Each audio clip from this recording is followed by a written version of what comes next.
The weather is changing. Yeah. The atmosphere is changing now for the spirit. Oh my God. Okay. Oh yeah, we're here. Good morning. Good morning, my people. Good morning. The atmosphere is really changing because God, the season is right.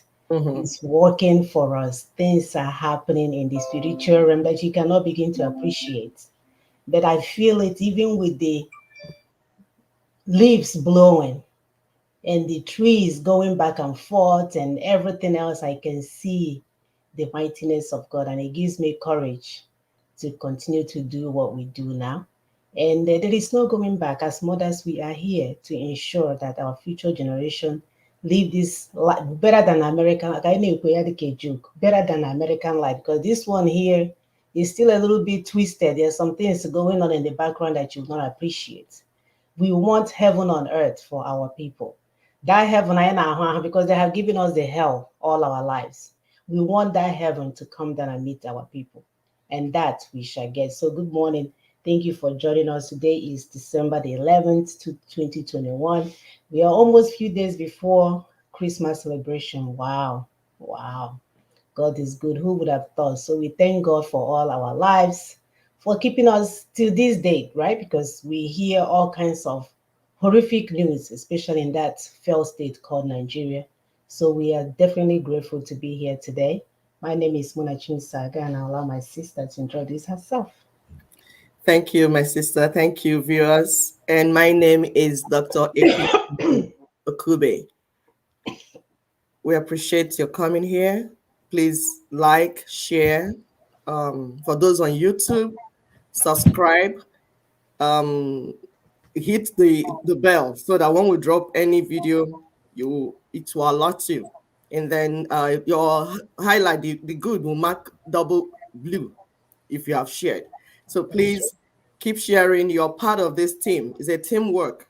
We tell our people that what we're doing here is just to meet the information need of our people. The main work is on the ground. And that work, like my sister said, it's going on perfectly well, and we are happy. So will give us food for thought as we move. If bullying is not acceptable at individual levels, then it shouldn't be acceptable at organizational, national, or global level. We can no longer ignore countries and entities that bully other nations into backwardness, underdevelopment, or even go around grabbing their lands. We don't care what you're called. Our ancestors are not the demons holding us down. Do you hear what we said again? Because some of you are afraid of your ancestors, you are afraid of your forefathers and foremothers. Our ancestors are not the demons holding us down. Rather, the colonial masters and their agents currently living in our land and in our midst are the ones bullying us and our children. We need to get it right. We must stop making excuses for our political and religious leaders.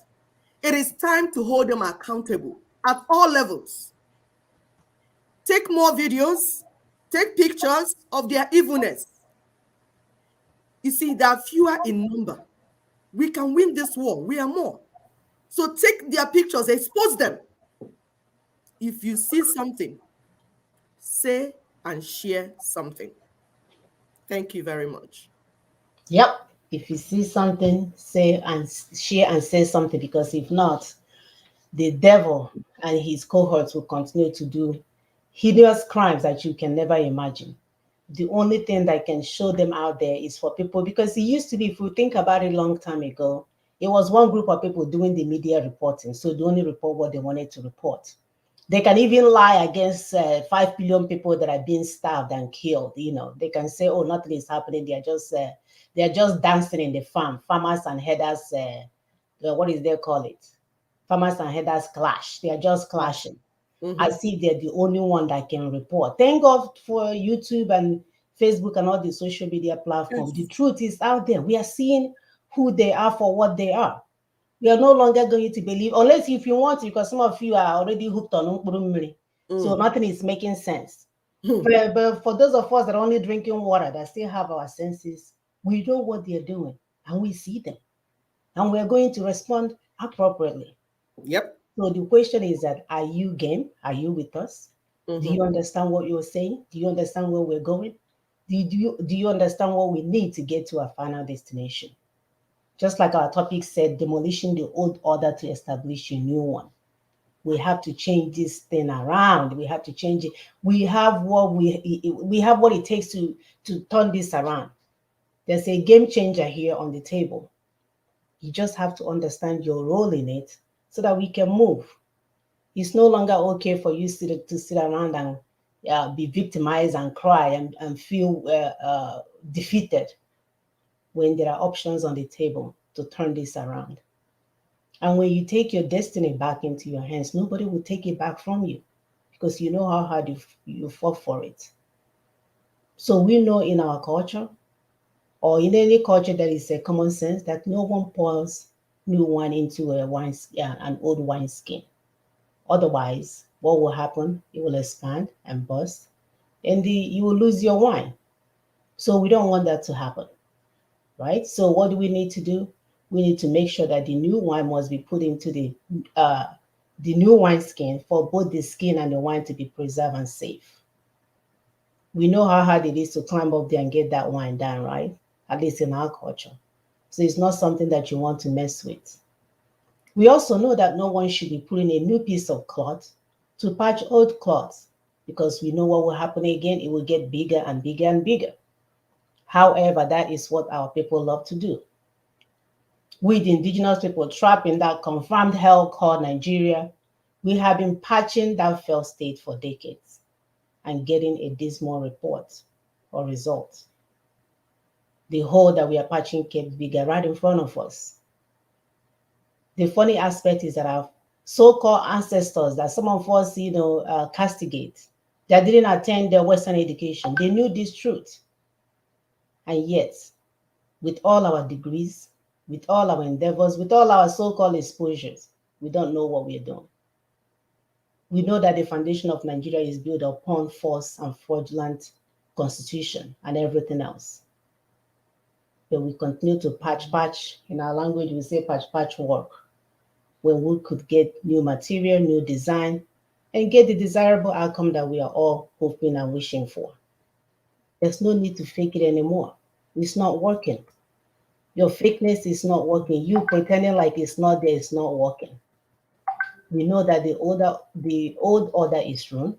It's like a child that we came to nurse is dead. They will refuse to accept the reality on ground and we continue to carry on the rotten cups around, pretending like it's not smelling. But the danger in that is that other people do see that you have a rotten child and it does stink. They are not in your lives. They are not going to continue to pretend like you're pretending that the baby is still alive. Especially when we have options to fix it, when we have options to make it better. You are still in your fetal state. You can try again to give birth instead of slowly killing yourself with the diseases that will eventually come from a dead body.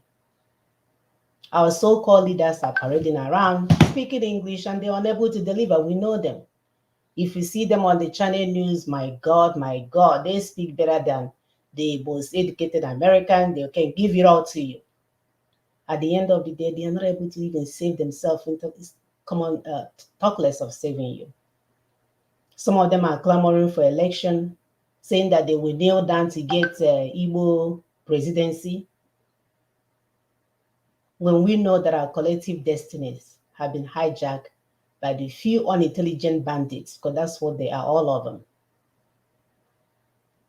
According to Gravita, infrastructure cannot be built at the cost of countries' sovereignty. For those of us collecting loans from China to develop Niger or Niger, for those of us collecting loans from China for Buhari to have the domestication fee of $1 trillion to take care of his cows. For anything to make sense, we must retrieve our sovereignty first. What did I say? For anything. If anybody wants to help us, we don't want to hear their English-speaking languages anymore. We don't want to hear their presentations anymore. If any of them want us to take them seriously, we must retrieve our sovereignty first. According to Acts 17:30, it says, in the time of ignorance, and we even added people, overlook things. But we are saying that we command all people everywhere to repent today because it's time for the world to be judged. Do you want to be caught on a camera sticking your hand in the pot of soup? A grown man? We know that will not look good. The old order of African leaders enslaving Africans rather than serving them need to be demolished. But our people need to understand what we need to do. I know there is hunger in the land. We're too hungry, but you're going to die either way, right? So why don't you die, at least delivering the future for your children? The old order of practicing the type of religion that instills fears in people in order to manipulate and trap them needs to go down. Every one of them. Those giving money to celebrities when it's time for treatment and then telling the poor people to come and do a barakata in front of them. It's just a joke. The old order where we cultivate cash crop for the colonial masters while we abandon food crops that will feed our children that are starving needs to go down as soon as possible. The good news is that we have to give our colonizers credit. They have buku information out there for us to see that Megan, that you're, if not if best the same, that you're a much, much better person. But we need to understand, accept this truth, this reality, and extricate ourselves from this. Nobody will stop us from declaring constitutional force majeure, which you guys have witnessed. Nobody will stop us from taking our sovereignty back. Because after all, Idi Amin, with in all his wickedness, he was a head of a sovereign state, right? They watch him for 8 years, massacre 8 million, how many millions of people? They didn't come and rescue them because he has a sovereignty within that nation. So we can no longer sit aside and watch while somebody play with our future, because that's what they're doing. If any barakatam happens like this now, hateful, they will disappear. Oh, I know they're all coming down for Christmas season, right? Because their homes are all over the place, waiting for them to return to. It's heartbreaking. But like I said, people are telling us who they are. We just need to get ourselves together and move up, move out of this dungeon that we find ourselves. Sister, please go ahead. Thank you, my sister. This is the time for us to do what we need to do. So, like we said before, please share, like, subscribe. Let's bring other people into this discussion. You see, what we do here every Saturday is to meet the information need of our people. Men are at home, men and women are at home working, people on ground working. And if you want to join this work, please send us information to our phone, our direct messages, messenger, through anything, contact us. Give us your name, your block, the block you're coming from. By block, we have underliners. We have Southwest Block, the Yorubas. We have middle belt. We have Lower Niger, and by Lower Niger, we mean the old Midwestern region and the Eastern region. So tell us where your block is, and then also your gender, because we are also doing something special with women, because our women, like we said, part of what they did was hold our women down for the longest time. So our women have not been part of anything. They always make it very difficult for our women to be part of it. Either by getting to the National Assembly, they're fighting, throwing chairs, throwing bottle, throwing wood. Which woman wants her face to be scarred? So they scare our women from all these things. And we are encouraging our women. So send us your name, your block, your gender, so that we'll put you, because we have different groups on the ground working. There's so much work to do, many things to do, and we want you to be part of it. And also, one of our fans is looking for Colonel Boulier. Colonel Boulier is one of our veterans. We understand he now probably lives in US or is visiting US. So please, if you have that information, send us, use this number. We can see the number on the screen displayed. +1 774 338 0942. Send information to us. So the first video we're going to play today is to show you that truth is coming out. People are beginning to see who the true savages are. So please join us as we move. Thank you. Thank you, Sister Mona.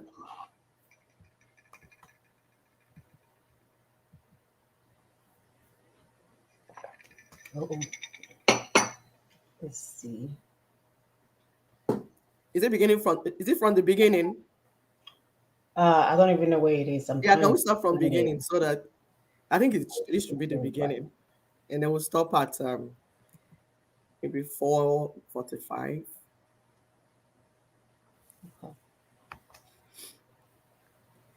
So we'll see, because like we said, the world is being judged because nothing is hiding. Nothing is hidden anymore. Those things people have been doing and hiding, they're coming out. And when it comes out, everybody's seeing it. So it's not a time when you lie to the American community or lie to the British community, to the individuals, to the people, while you hide inside somewhere doing all the nonsense you're doing with your systems. So these things are becoming open and everyone is talking about it. And this is why we come here. We don't want our people to be left out of the discussion. We come here every Saturday so that we let you know what is happening. So you hear it with your own ears and be part of the discussion. It's a global discussion. So be on the table of discussion. Stop running up and down inside bush with machetes and bottles. It's time for discussion. Torrance, California. In fact, the messages are so awful that there is now a full-blown investigation into the police department by California's Attorney General. We'll give you details on that in just a second, but you must be wondering, well, how bad were they? What was included in these text messages? Was it innuendo? No, it was pretty brazen. The caption read, okay, so in one picture that was exchanged in these messages, there were several Black men who were depicted as being lynched. Okay, so we're already talking about some pretty hideous behavior. And the caption read, "Hanging with the homies." Another photo asked what someone should do if their girlfriend. Jack Reacher, Special Investigations Unit. You just go wherever you want, whenever you want? No, I'll cover this whole operation and burn it to the ground.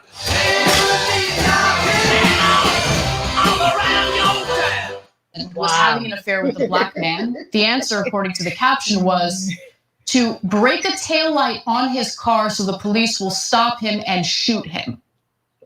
They're not holding back at all. You know, cops seem to understand cops, at least. They're sharing these text messages with one another. Like, it is being documented. Okay, so there's evidence of this. It just keeps getting worse. Officers called Black men savages and several variations of the N-word. The officers also shared instructions on how to tie a noose and a picture of a stuffed animal being lynched inside Torrance's police headquarters, according to the documents.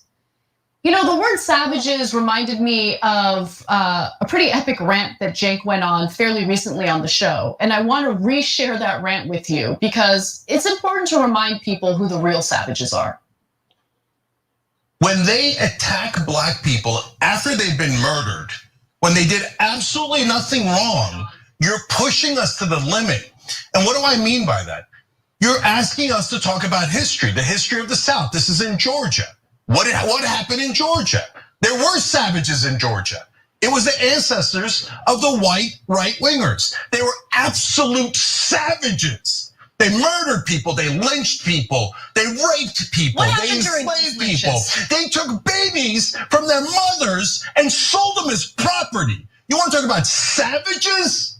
Your ancestors were the biggest savages the world has ever seen. And so don't you dare call a Black man a savage after you murdered him. Don't you dare do that. I'm so sick of African Americans being called violent when the world's worst violence was done to them, not by them, to them, not Tell by them, them. brother, tell For them. God's sake, you want to do racist stereotypes? If it fit anywhere, and it doesn't, but if it fit anywhere, it would certainly fit white right-wingers in the South, who has hundreds of years of history of being savages. So John, Actually, I think I'll talk right now. okay. Actually, you should. No, everything he was saying was really good. Yeah. But I did notice that, yeah. Oh, sorry. Yeah. No, it was Damn. great points, indisputable points. Who's salty today? Is it me or is it you? I'm trying to take a little bit of the salt. All No, right, you took a little indisputable too much. points, totally true. I mean, the only thing I guess to add is that All right, so we'll end it there. We can post this video at its entirety in our Facebook page. The good news is that it's coming from them, because sometimes people are not even comfortable to say that. Yeah. People that the violence have been perpetrated against will never be able to bold enough to say that. But our brother here is doing the good work. Good men and women are rising up to do the right thing. That's what is going on. They are not protecting anyone. They are protecting goodness and mercy. Exactly. And they will speak up. Mm-hmm. Go ahead, sister. Yeah, they will speak up, because like we said, as Dr. Muna said at the beginning of this, that in a time of ignorance, people and God overlooked. People did not know. I'm telling you, most of the things that they did against Africans, the Americans, the everyday American people are not aware. They are not. They lie through their media to them. So they don't even know from beginning, from the time they told you that Mary Slessor stopped the killing of twins. They have been lying since that time till today. They lie to the people. Oh, Africans are savages. That's why we stole their people. To save them from, that's why we are saving them. So they've been lying. And we are saying, no more lies. We are here to expose and bring out truths. And more people are in this. Because like someone has said, it's preserving the goodness of humanity. They have lied and deceived and done their evil so much that the world is about to destroy itself by herself. Mm-hmm. So it is something that is affecting everyone. The terrorism they grew in Africa, the terrorism they grew in Nigeria is about to explode and become global terrorism. So it's affecting everyone. So they are waking up. So the next video we're going to play, you see what happened in Solomon Island, where the people, because we're talking about the people. That's why we come here. We're here for the people. We're not here for politicians. We're not here for their bed partners, the religious leaders that have been stealing with them and lying to us. We are here for the people. So the people, they gave a pushback to China, because China is going up and down, stealing people's things, doing all the things they're doing, interfering with local politics, bribing their politicians to do what they're doing. So the people gave them a pushback. That's what we're saying. That in this day, we are not going to take certain things anymore. But there is a way that it has to be done. Not like the one guy that was ranting on the radio. Ojon Weboji. We are not talking of that type of pushback. We are talking about intelligent pushback. We work together in a particular order, so that when we do things, we will get desirable outcome, the outcome we want. It's just like when women are giving birth. If you don't guide the delivery, the child can just come out and tear everything and come out. So you guide what you're doing. It has to be guided in a particular way. The service has to be measured. The labor, the contract, so many things have to be measured and guided. Somebody is there watching you so that the child will come out safe and the mother will be safe as well. So please watch what is going on here, how the people are giving a pushback. We're not saying it's right or wrong. We're just reporting this to you for you to understand that will be rising when proper things are not done. Go ahead, Sister Mona, please. Leaders take an oath to serve their citizens all over the world. But what happens when the same leaders become pawns for a foreign power? The citizens suffer, the country is cheated, and national interest is compromised. And this invariably leads to a pushback. This is what it looks like.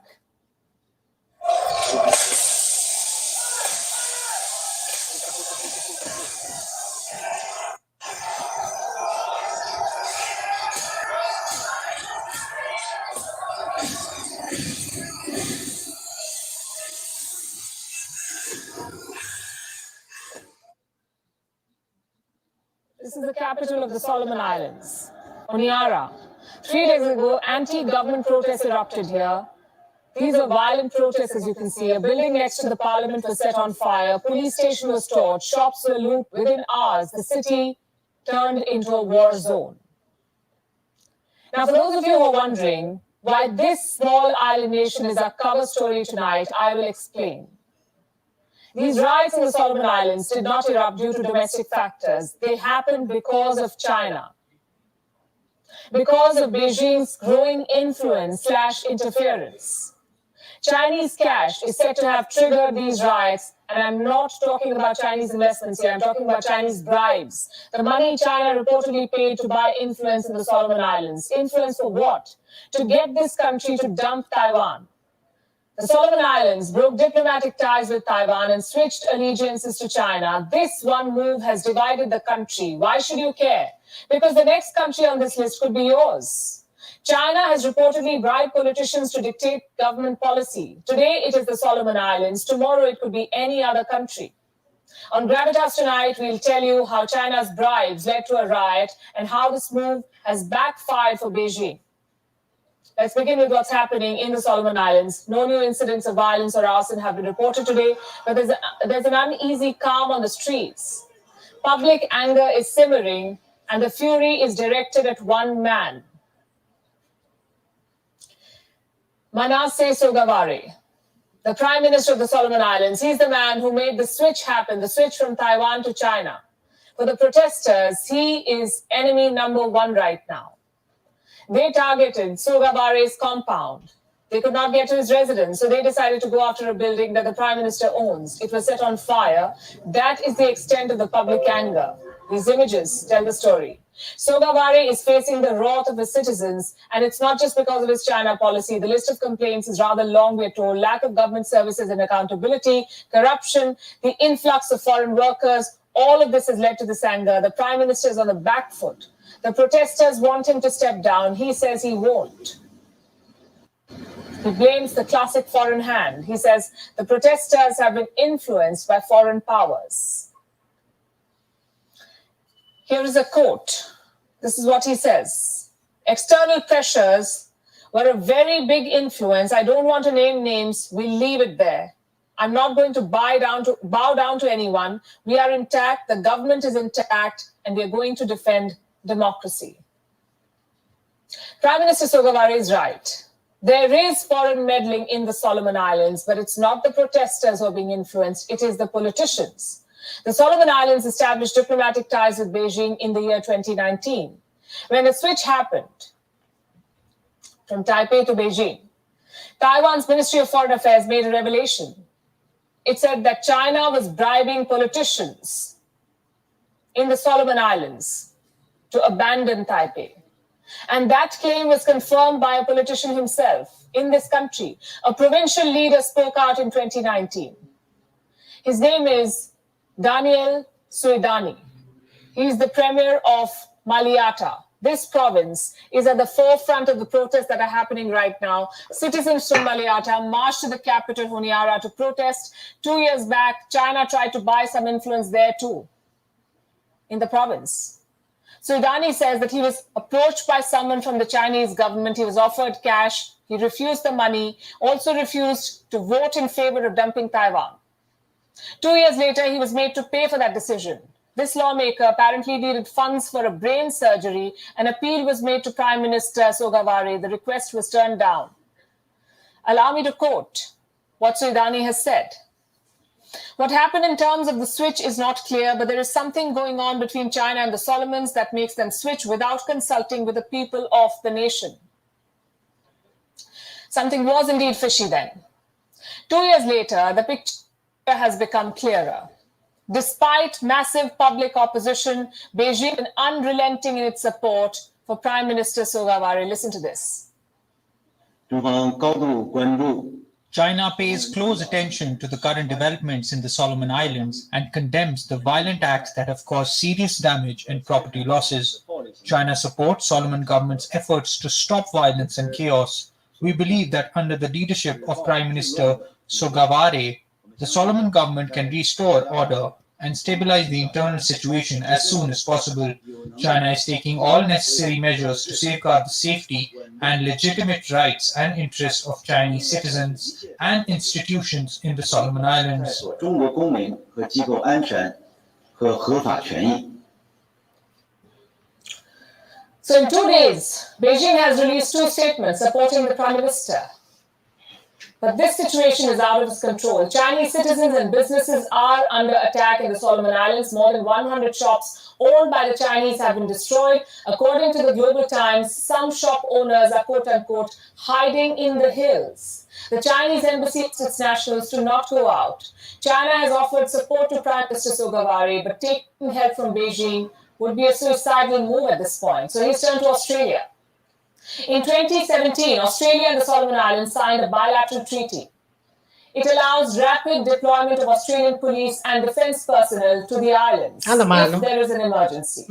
Around 100 Australian troops arrived overnight. They restored peace, albeit a tenuous one. We are there to support the Solomon Islands police, Royal Solomon Islands Police Force, to quell any unrest that is there and hopefully see the situation return to some calm. Overnight, we have seen what started as a protest.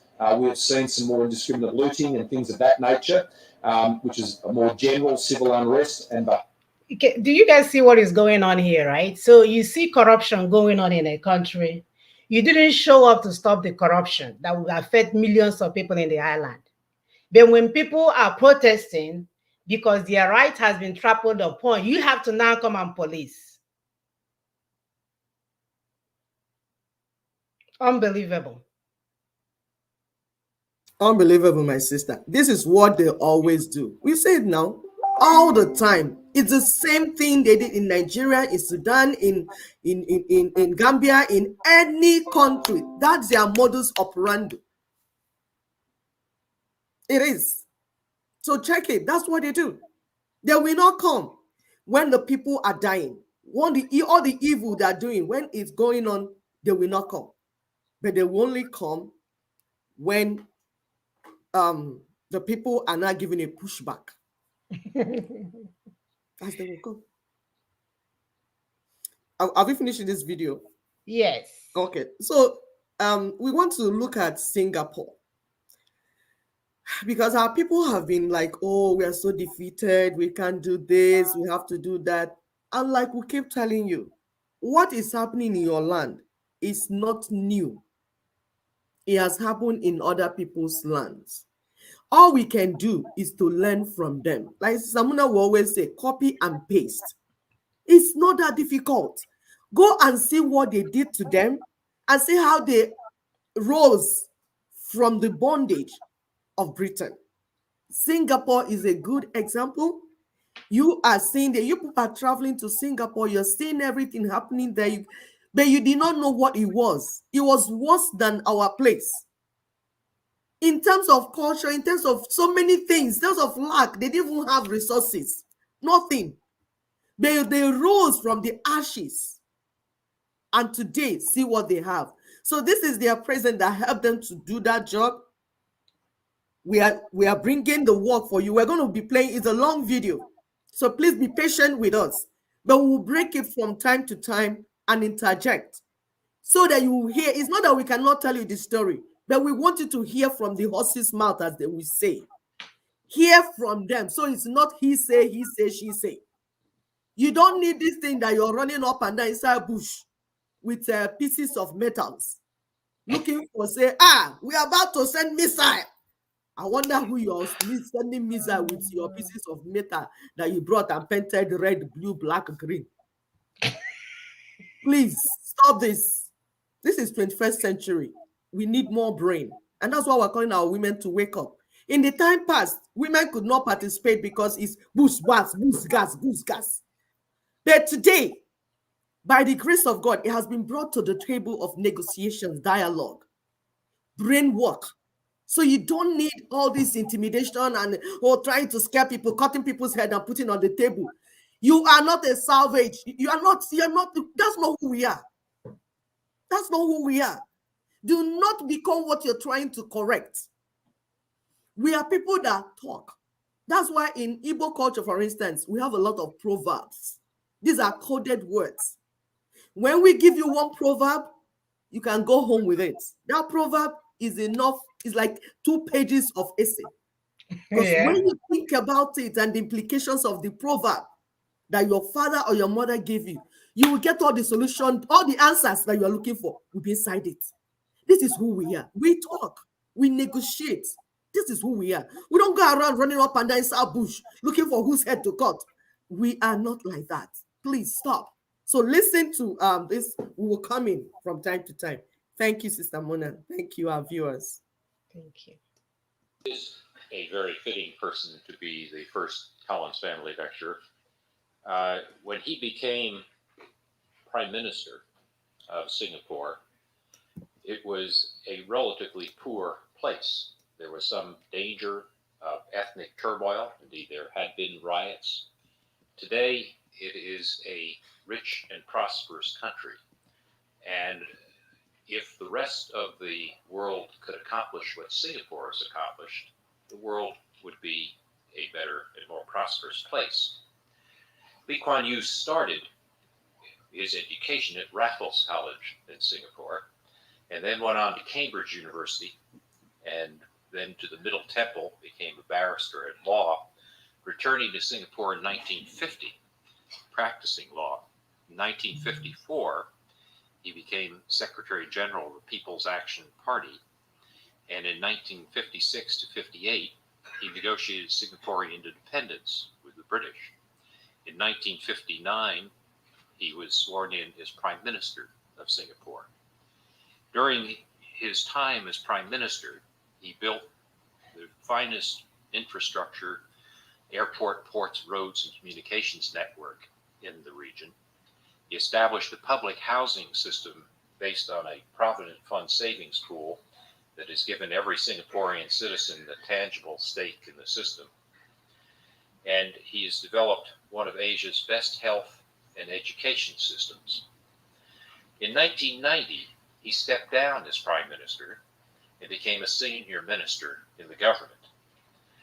Indeed, he kept thinking about the future of Singapore and looking forward. And among his many efforts, as he described recently in a BBC interview, was to learn at age 70 about the internet and to help his country become the most wired state in Asia. He is a man who never stops thinking, never stops looking ahead with larger visions. His views are sought by respected senior statesmen on all continents, and he has written. All right. So we allow this part of the video to play only because we want you, at least from my standpoint, we want you guys to see what people are doing with the education, with the Western education that they have received. They actually use it to uplift their people. They actually use it to bring change. They actually use it to get up there with their colonial masters and reach down towards their people and put them up. What did we do with ours? We use it to speak dead English that is not even alive anymore in the encyclopedia. We use it to intimidate our people. We use it to make fun of those that can't speak English very well as if it's their mother's tongue. We use it to get up to political states only for us to know that we are not competent enough to do the work. But because we are the only one that can speak English and use it to subjugate our people, we are sitting in that post knowing that we cannot give what we don't have. And this thing has been ongoing for years, especially in Africa, where you go to Western, get your Western education, come back, and all you do is to speak English and wear coats and wear coats. Are we talking about our people that Nama, Sister Mona, portfolio? They like to carry portfolio, right? Yeah. So if you remember those people, if every one of us remember one person that your village collected money for and sent to overseas, tell me any of them that came back and did anything right in that village. Either they went mental or they will start playing drafts at the market junction or they will leave town. They will leave all the town where they can get one, come and settle in the village. Yes. You will see hardly every one of them, none. And then the one that did go to town started hanging, becoming the internal colonizers. Yes. That will continue to hold and us. they'll be calling them professor. And they were calling them professor. What are you professing? You can't do any project, you can't do any research, you can't publish any article, nothing that we have changed in your environment. The people that contributed money to send you to go and acquire that knowledge, what difference have you made? Professor my foot. They can't even read written words. No. They will be following constitutional force majeure. They have not read. They will sit there. Somebody will deceive them just by wearing wig and speaking like an American. Yes. They will misread. You say, I followed Tony Nnadi for 20 years. Yet you don't know what Tony Nnadi is saying. You cannot even comprehend what, and you call yourself a professor. All the materials he gave to you, you did not read any. You don't understand them.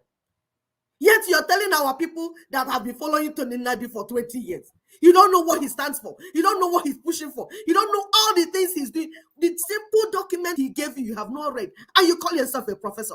How do you become a professor? I thought professors should read documents, understand and teach others. If you that you're a professor, you have not read the document, who will teach my people? That is why we come here every Saturday, because we read the documents. We stumble into it and say, wow, this proposition is wonderful. This is what we need. And we took it upon ourselves to come here every Saturday to break it down to our people. What have you done, professor? What have you done, doctor? What have you done with the education that my people sponsored you to go and receive? What have you done with it? You now become an internal colonizer. You go to Abuja, be doing meeting. Oh, first prime minister, I'll be first minister of the Republic of Nigeria. What did you do? You continue to subjugate us. And then to make matter worse, you go and beg uncircumcised Philistines and tell them that you will kneel down for you to get presidency. To do what without presidency? In a sea of with it. Are you going to cook soup with the presidency? We told you that 1999 Constitution is the culprit here. This is what has held us down. Let's bring it down. No. You prefer to go and kneel down because it's about your stomach. You kneel down so they will give you money. Beggy, Babi Allah. That's what you want to become. And we said all of you should clear from our way.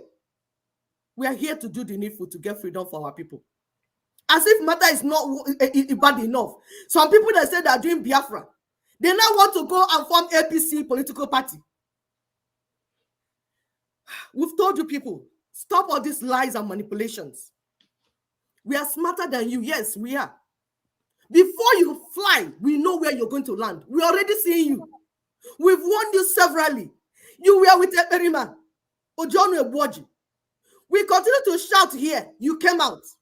We send the Kuzo, see road. It's not following road. No, you enter another bush road. Enter, this one is not political suicide. You now enter another evil forest in the name of deceiving my people. All just to deceive my people because they don't know any better. You speak English, my people will think that you actually know what you're saying. My heart is breaking. My heart is breaking. My brothers, how long are we going to talk to you before you develop sense? Please go ahead. Let me just stop it here because my heart is breaking. My heart is breaking. My heart is breaking. It's not fair. It is not fair at all. It's not fair. It's not fair. I'm familiar with most of the first generation of anti-colonial leaders to which I belong. They all had strong nationalist, anti-colonial convictions and wanted to prove that their people or their peoples could measure up to their former rulers. Unhappily, many third world leaders who had successfully demolished the old order failed to build a new one. That's what they do. Because building a new order demanded different and more complex capabilities. Yep. Decision making in economics to achieve the highest returns on capital was not their forte. Nope. They He's could enthuse sleeping their with 20 women at the same time to keep up the fight against the old regime. And they had oversimplified what needed to be done after the colonizers have handed over power. Many leaders actually believed their own rhetoric, that once they were rid of their exploiters, there would be wealth aplenty to go around. And the economic models that they admired were socialists. Why did these leaders follow the wrong model? Were they ignorant? Yep. On the contrary, many like Michael Manley, the late Prime Minister of Jamaica, they were highly intelligent, and he was a graduate of a distinguished institution. Don't let that fool the you. London School of Economics. Anamano. But they admired the early independence heroes, Nehru, Sukarno, Mao Zedong, Tito. None of these early freedom fighters believed that wealth was something that had to be created by entrepreneurs, people who raised capital, organized workers to produce goods and services that others wanted and would pay for because their prices were competitive. It's a no-brainer. They're just not They smart. all believed that there were shortcuts to prosperity, and they thought the best way was by state intervention. This was a mistake that otherwise well-intentioned leaders like Julius Nyerere of Tanzania made. He was a good, honest Christian, but held doctrinary ideas on how to modernize Tanzania. His policies were ill-suited for a small-scale African agricultural economy. And both Julius Nyerere and Kenneth Kaunda of Zambia failed to develop their economies. On the other hand, Jomo Kenyatta and his successor, Daniel Arap Moi of Kenya, made their country more prosperous in spite of considerable corruption. What was the difference? It lay in the interventionist state policies of the first two compared to the free market policies of Kenya. I've been asked time and again, how was it that my colleagues and I avoided falling into this trap? Uh-oh. Sister, go ahead. Go ahead. Let me fix this. So, my people, you can hear, because like we said, like Stamina said at the beginning, you are carrying a dead child that is rotten, and you are deceiving yourself that this child is alive. But your neighbors are saying that your child is dead and is smelling. Hello. You're not getting the expected result, yes, because either you are ignorant or you're criminal in mind. If you're ignorant, then get people that know. But no, it's mainly corruption. You want to cheat your people. You want to kill your people. You want to destroy your people. You are not getting the result that you know we should get. But you are not stepping aside to bring in people that know what to be done, so that it will be done and they will get the expected result. You make it look as if it's impossible to actually lead the people, as if it's impossible to develop Africa. It is not impossible. We've had people leading us. That's what it is. We'll say it again. It is not impossible to develop Nigeria. We've had stupid people leading us. And we said, enough of all this nonsense. Enough of all this. Get out of the way. Let's get this fixed. And we said, in fixing things, we'll go to the foundation. We cannot continue to build on a faulty foundation. We have said it time with that number. Listen to people that develop their land and they learn one or two things. Thank you very much. Before I answer this question, let me start by explaining how I became politicized. The first turning point of my life was World War II. The way the British was routed by the Japanese. Before the war broke out, our British rulers feared that the Asians would panic if bombs and shells fell upon them. When the bombs and shells actually came, it was the British bosses who were shot and packed their families off. The Chinese, Indian, and Malay subjects stoically bore their sufferings. That aura of overwhelming superiority with which the British held us in thrall Fear. was broken, Yep. never to be restored. Another turning point was the experience of the brutality and cruelty of our Japanese conquerors. They had portrayed themselves as liberators of fellow Asians from the white man, but they left us in no doubt that they were the new masters of the so-called Greater East Asia Co-Prosperity Sphere. And to punish the Chinese in Singapore for supporting the nationalist government of China with donations to fight Japanese aggression, within the first 15 days of their conquest of Singapore, they picked off at random 50,000 to 100,000 Chinese youths out of concentration centers and machine gunned them on the beaches. I had first-hand experience of Japanese militarism when a Japanese platoon was decided to build themselves in my home. My family had fled to the countryside, and it was 4 days of hell. I was roughed up, slapped, made to kneel down by a sentry, kicked in the chest, sent sprawling because I did not know that I had to bow to him to cross the bridge. I felt that the dark ages had descended upon us. And I watched 80,000 dejected British, Indian, and Australian troops march into captivity in 48 hours. Many of my friends shared this harrowing experience. We asked ourselves, why? What right had the Japanese to do this to us? Why did the British not fight the Japanese more ferociously? They came to steal, brother. Us? And when the British came back after 3.5 years, after the bombs in Hiroshima and Nagasaki, the communists who had organized the resistance in the jungles of Malaya attempted to grab power as theirs as of right. But I feared them as much as I feared the Japanese. As a result, many nationalists like me were born.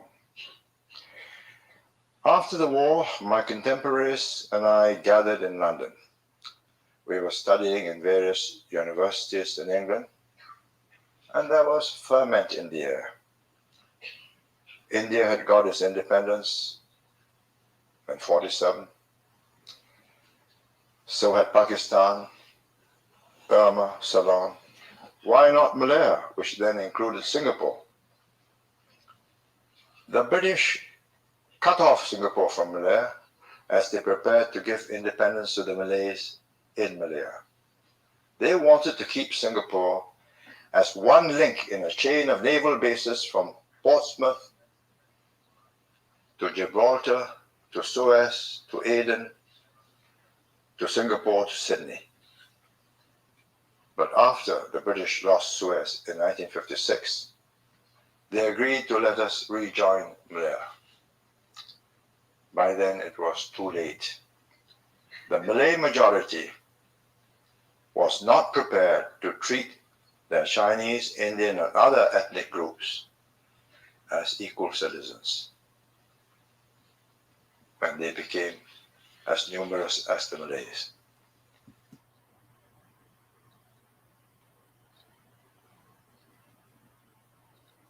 Go ahead, Sister Queen. People, when you listen to this man, does it not sound familiar? Everything he's saying here is what we've been through. It's as if he took page from my land and repeating it, which is why we tell you that what we're going through is not new. So if it's not new, why can't we sit down and do what others did to get the type of result we want? Why are we jumping around this forest like we don't have brains? He said, failure to develop the economy. Have you developed the economy in Nigeria? Do you even have a plan to develop it?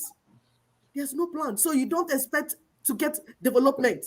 You don't expect to get infrastructure. You don't expect to get anything because the people that are driving your vehicle, don't even know how to drive a car. They don't have a license. They don't even have a license. They don't know how to start a car, let alone drive it. So why do you expect to be doing the wrong thing and expect to get the right result? We need to understand our uniqueness. We need to understand who we are. Then target the weakness of the enemy, which is what we are doing through Ninas. That is a movement. We came together. They have a structure already, 16 boxes. How many people have gone through it? They're waiting for the Americana with wig to tell them to go left and right. They don't know how to read. I will tell you that if you can actually go through this thing, it's common sense. You will understand it. You will run with it. So annoying. And stop deceiving yourselves. In the name of freedom fighting, you do things that embarrass us. We listen to you, you do not make sense. You're making sense to yourself because you're stupid. Yeah, sorry, you are. That's why what you're saying is making sense to you, because you don't know any better. Listen to people like this, then you begin to understand where Ninas is going, where LNC Ninas is going. And we're here to give you that orientation that you need, so that you'll be able to be part of what is going on. Listen to them. It's as if, when I heard this man, it's as if he came and studied the Ninas and LNC book. This is the pattern. This is the path we want to take our people through the rebirth. Take our people through this pathway to get to where we're going. And there's no shortcuts. Anybody telling you there's a shortcut wants to deceive you, cheat you, collect your money, and that's the end. They will all die. They will kill them. There's no shortcut. It took this man 40 years of doing the right thing to turn the brain of their people to get the result that is needed. But you know what? It's not 40 years of trying and failing. It's not 40 years of doing stupid things. It's 40 years of sitting down and following the step one by one through a process. That's what we need. And that is what is on table. That is what Ninas has presented for us, for all Nigerians, and indeed all Africans. We studied these things. We looked at this proposal. We say, if we can go through this proposal, we are even going to be fast, because honestly, from what he said, our people are even ahead of where they started. So we will not go through 40 years. Get to where we're going. But you know what? We have to be on the pathway. You cannot be inside forest, dancing around in the forest and expecting that one day you jump out to where you're going. Things do not happen that way. You must follow process. And my people, listen to us. Anybody coming to you, promising you freedom, promising you anything, tell them to give you the proposal on the table. Bring the proposal, let's see it. And then you read it by yourself and see that it's nothing. My dad, they can't even articulate a proposal, let alone or run it. But please, it's all about Facebook, proposal on Facebook. That's it. Talk. They don't know how to deliver. So they can continue to take us in the wilderness for another 1 million years, as if we are brainless. No, if you guys went to school, you don't know how to use your degree. I know how to use my degree. Don't get it twisted. Simple. Okay? I didn't go there to learn the English. I went there to learn the strategies and the protocols that will help me deliver results. Simple. What were my motivations? First, to get rid of colonialism and be independent. Simple. This got us involved in a fight against the communists, who were well ahead of us in the struggle against the British. Later, we rejoined Malaya and had to fight the Malay extremists who wanted to dominate other ethnic groups in Malaysia. As a result, in less than 2 years of federation, Singapore was asked to leave. And we had to agree, because the alternative was bloodshed, which the Malaysian Prime Minister Tunku Abdul Rahman warned us. So suddenly, in August 1965, we had to create a nation out of a motley collection of Chinese, Indians, Malays, and others who had come to Singapore to seek a better life, but not to be a nation. How did we escape choosing the wrong model? Well, we were helped by the examples of failed policies in many new countries. India, Pakistan, Ceylon, Burma, and Indonesia had gained their independence in the 1940s. Ghana and Nigeria in the 1950s. By 1965, they were not thriving. India's Prime Minister Jawaharlal Nehru had imbibed socialist theories from his generation of British philosophers, economists, and political scientists when he was a student at Cambridge. A powerful factor then was the example of the British under Clement Attlee, whose Labour government had set out to equalize opportunities and results. Their policies led to the nationalization of key industries, iron and coal, steel mills, petrochemicals, synthetic fiber plants, all became state enterprises. So did the railways, the buses, and all manner of transportation. For more than 4 decades, India made the same car. In 1950, Morris Oxford, in a state-run factory. They called it the Hindustan. No one checked the bottom line for rates of return on capital. Profit was a dirty word associated with the capitalists. Now let me confess that in my student days up at Cambridge in the 1940s after World War II, I was convinced that Britain's welfare state was the highest form of civilized society. And in my teen years, I was a great admirer of Pandit Nehru. But I could see that he had adopted the wrong model by the 1960s. That he had set India on the path of a planned economy with concentration on heavy industries, and his successors carried on with these policies until Prime Minister Narasimha Rao began to change course late in the mid-1990s. But there was another compelling reason for pragmatic solutions. In 1965, when we became independent, Indonesia under President Sukarno, a great orator, was waging an undeclared war, low intensity, which he called konfrontasi, an Indonesian word for confrontation, against Singapore and Malaysia.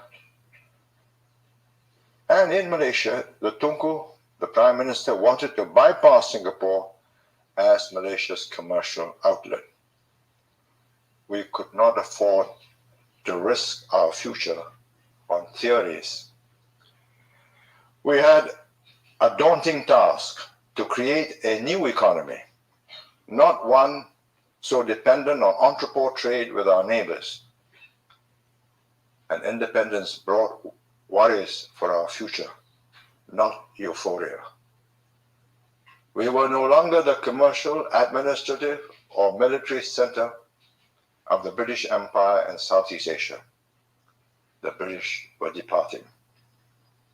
The odds were against our survival, and we had to ensure our own existence, which we had previously taken for granted. Our first preoccupation for survival, which meant economic viability, had to be solved. Next, security.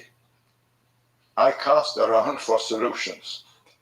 We reached out first to Hong Kong and Taiwan investors in textiles, garments, plastics, and low value-added products. Later, a UNDP expert working in Singapore described to me how Israel had leapfrogged its neighbors who boycotted them, and exported to Europe and America fruits, flowers, many other things. I thought to myself, why not seek links with the developed countries? Get industrial investments from Europe, Japan, and America. They came, but far and few between. Then, fortuitously, China went into a convulsion of the Cultural Revolution, and it reached a crescendo in 1967.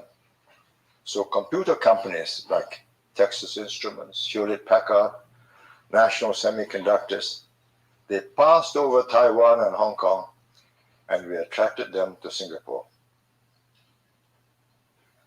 We had political stability, industrial peace, plus English as our working language, pull factors. 20 years later, we had become a major manufacturer of electronics, computers, and disk drives. The leapfrog strategy succeeded. I worked out another strategy, the other side of the coin.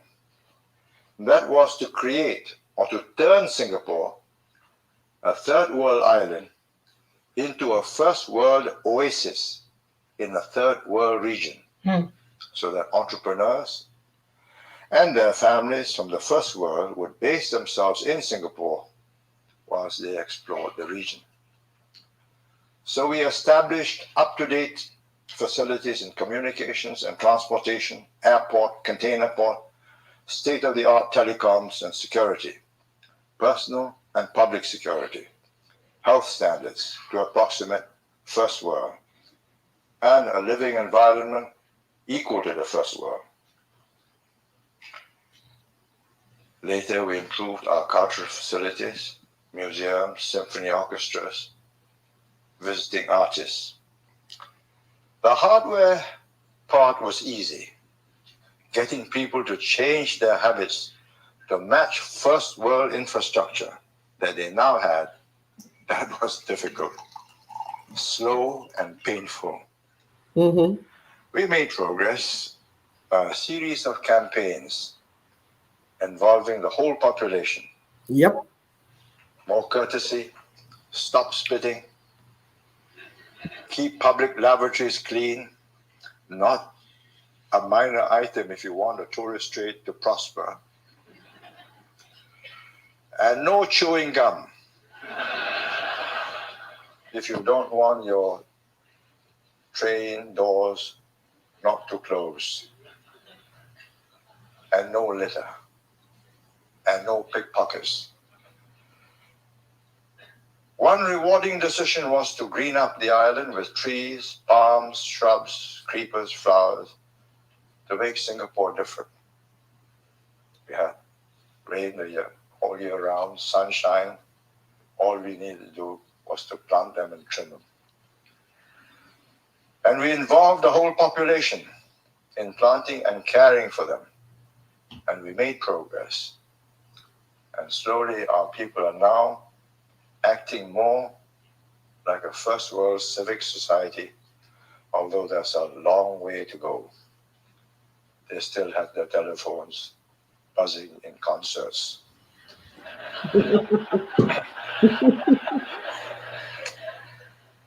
We had to do a U-turn to carry our people with us, or we would fail.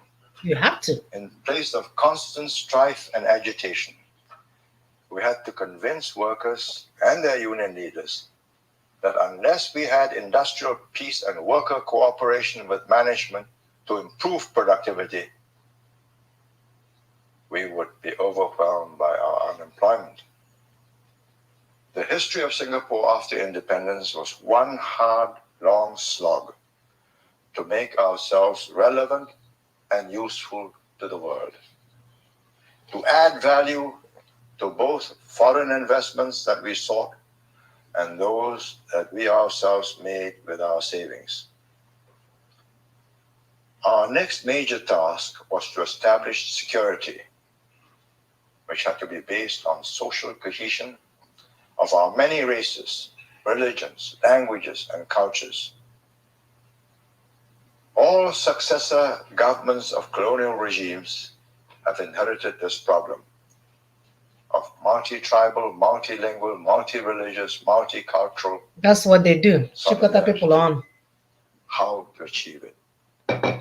Because without a cohesive people at peace with each other, development was not possible. Our solution to the problem of a young nation was a policy of deliberate gradualism in all matters which involved race, language, culture, and religion. We have 77% Chinese, but from different parts of China speaking different and mutually unintelligible dialects. 14% Malay Muslims from different parts of Malaysia and Indonesia. 8% Indians from different parts of India, speaking totally different languages. The rest from Europe and other parts of Asia. We needed a common language. Had we legislated for one, there would have been trouble. Which one? So we encouraged everyone to learn 2 languages, English and the mother tongue. English is no group's mother tongue, so no one gained any advantage. And we made it our working language. We have not forced or pressure-cooked a national identity. We have refrained from suppressing ethnic cultures, languages, religions, or their sense of separate identity. We aimed for integration, not assimilation. Integration. Another assimilation. Critical decision I made within a year of independence was to build a national service armed force. If we did not have the ability to defend ourselves, nobody, not even our own people, would have faith in our future. Foreign and UN intervention would always come too late. Yep. We studied the Swiss, the Swedes, and the Israelis. The Israelis offered help to build a system for a totally national service armed force. We now have a credible defense capability. To produce results, we need a clean government with an effective civil service. Yep. And we had to shape the administration to produce an effective instrument of policy. This required strong, fair, and just leaders with the moral strength to command the respect of the people. Unity in the core group of leaders ensured that we sent clear signals to our people and avoided confusion that would have arisen if the team had bickered and split. Leaders must have that sense of being trustees, that they are only temporarily in charge of the destinies of their people, and that their duty is not only to discharge this trust, but also to pass it on to equally trustworthy and competent hands. So luxurious living while our people were left in poverty and backwardness was out. We ensured complete accountability and open separateness between personal assets and public funds. Yep. Corruption, which has been a cancer in many societies, had to be eradicated and constantly kept down. A government voted into office needs an efficient, honest administration staffed by officers recruited completely on merit by a politically neutral body. We had an impartial, capable public service commission with a chairman and members who were shrewd at assessing character. Promotions and rewards of scholarships must be made to the best candidates. Yep. And they have to share the nation-building philosophy and the development goals of the political leaders. They must also be adequately paid so that temptations would not be too difficult to resist. Once a political system has been corrupted, right from the top, from the very top to the lowest rungs of the bureaucracy, the problem is almost impossible to solve without a revolution. The cleansing and disinfecting has to start from the top and go downwards in a thorough and systematic way. It was a long and laborious process that can be carried out only by a very strong group of leaders with the courage and the moral authority derived from unquestioned integrity. Yep. We just managed it and stopped it before it got out of control. Next, we decided that the people should be stakeholders. Soon after separation, I resolved to enable every household to own their own home. If you're going to get the people to take national service seriously, I could not ask other people's sons to fight and die for the properties of the wealthy. So we worked out a personal savings scheme that allowed them to own an apartment painlessly through installments over 20 years. Today, 95% of Singaporean households are homeowners. Their value between 100,000 US to 400,000 US, between a 3-room to a 5-room apartment. Without this home ownership, we would have become like Tokyo, Seoul, or Hong Kong, where the voters in the city are disaffected when they have to pay a large proportion of their salaries in rents. In Singapore, they have voted for the return of the government in 9 successive general elections. They know who will keep the property values of their homes up. Policies must be pragmatic, not dogmatic. I learned early to ignore political correctness and to reject conventional wisdom when it did not accord with reality. You can say that again. For example, in the 1960s and 70s, it was politically correct to be anti-American and anti-multinationals. The theory expounded by Latin Americans like Raul Prevesh was that multinationals would reduce them to dependencia.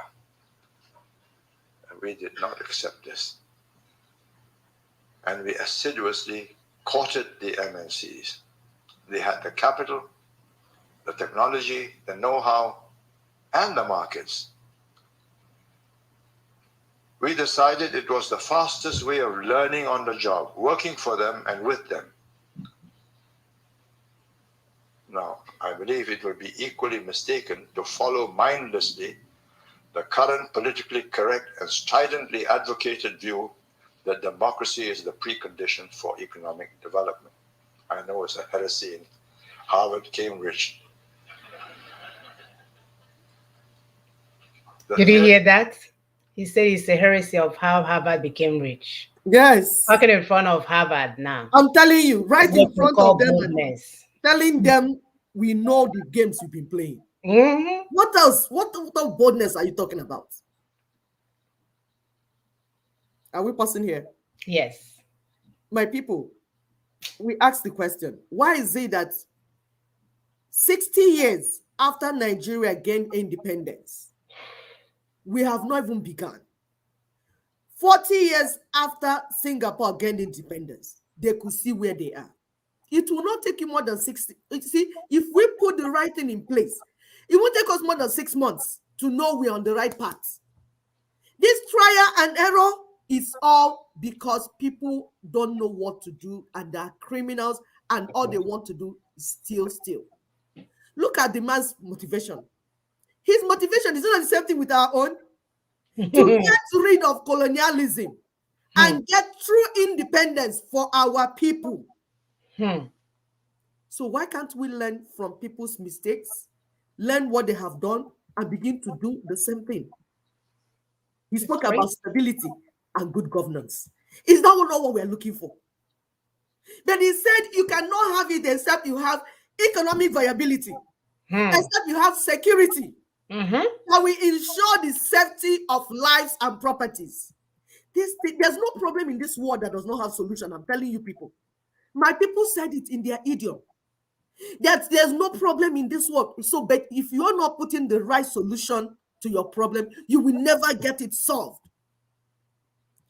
They did not allow Fulani terrorists to go around beheading people. Beheading everyone and causing banditry and clashing with farmers and herders and all kind of stuff.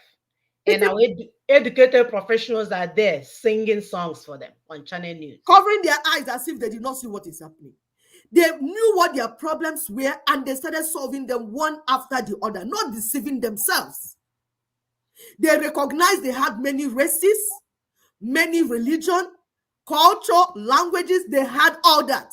They recognized them. They did not start deceiving themselves that they don't have them or start suppressing others. Oh, your cultural identity, you have to suppress it. Some people say, you are too erotic. You don't need to be erotic. You have to be Hausaitic or whatever. They recognized people's cultural differences and integrated them into the system. Into the system. Yes. They did not start deceiving themselves, expecting that one day people will forget who they are. They did not do that. They faced reality. They followed integration, not assimilation.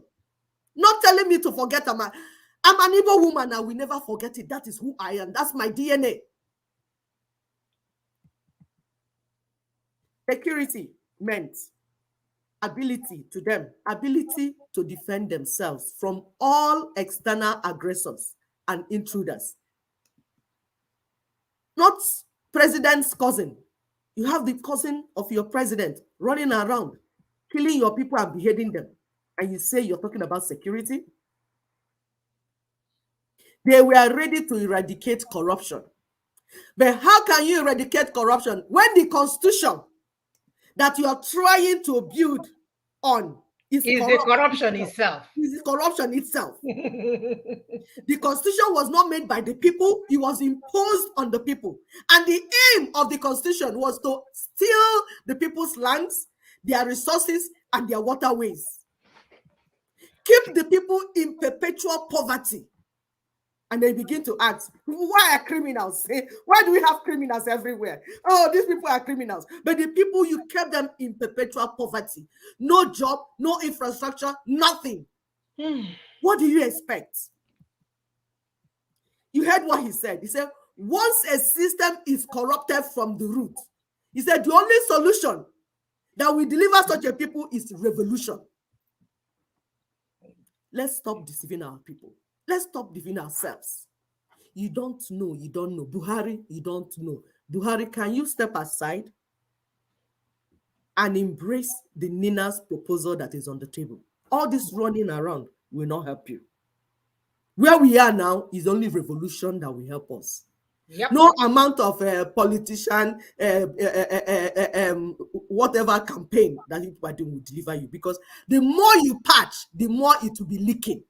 Because you're taking a new material and trying to patch it to old material. You will get a bigger hole.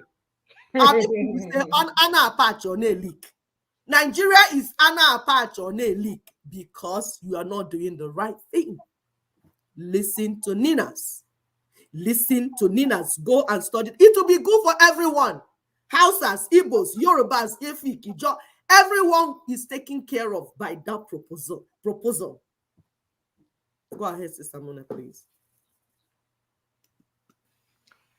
My final and most important decision was to prepare, or rather to plan and prepare for succession, and not leave it to chance. After 3 successful elections in 10 years, since we first won and took office in 1959, my old guard colleagues and I were troubled by the caliber of the young men that we had been able to induct. They were the best of our political activists, our supporters, professionals, academics with PhDs, but they were not equal to the original team. You can say that again. My original team had been thrown up by the upheavals of the Second World War and were among the best of that generation.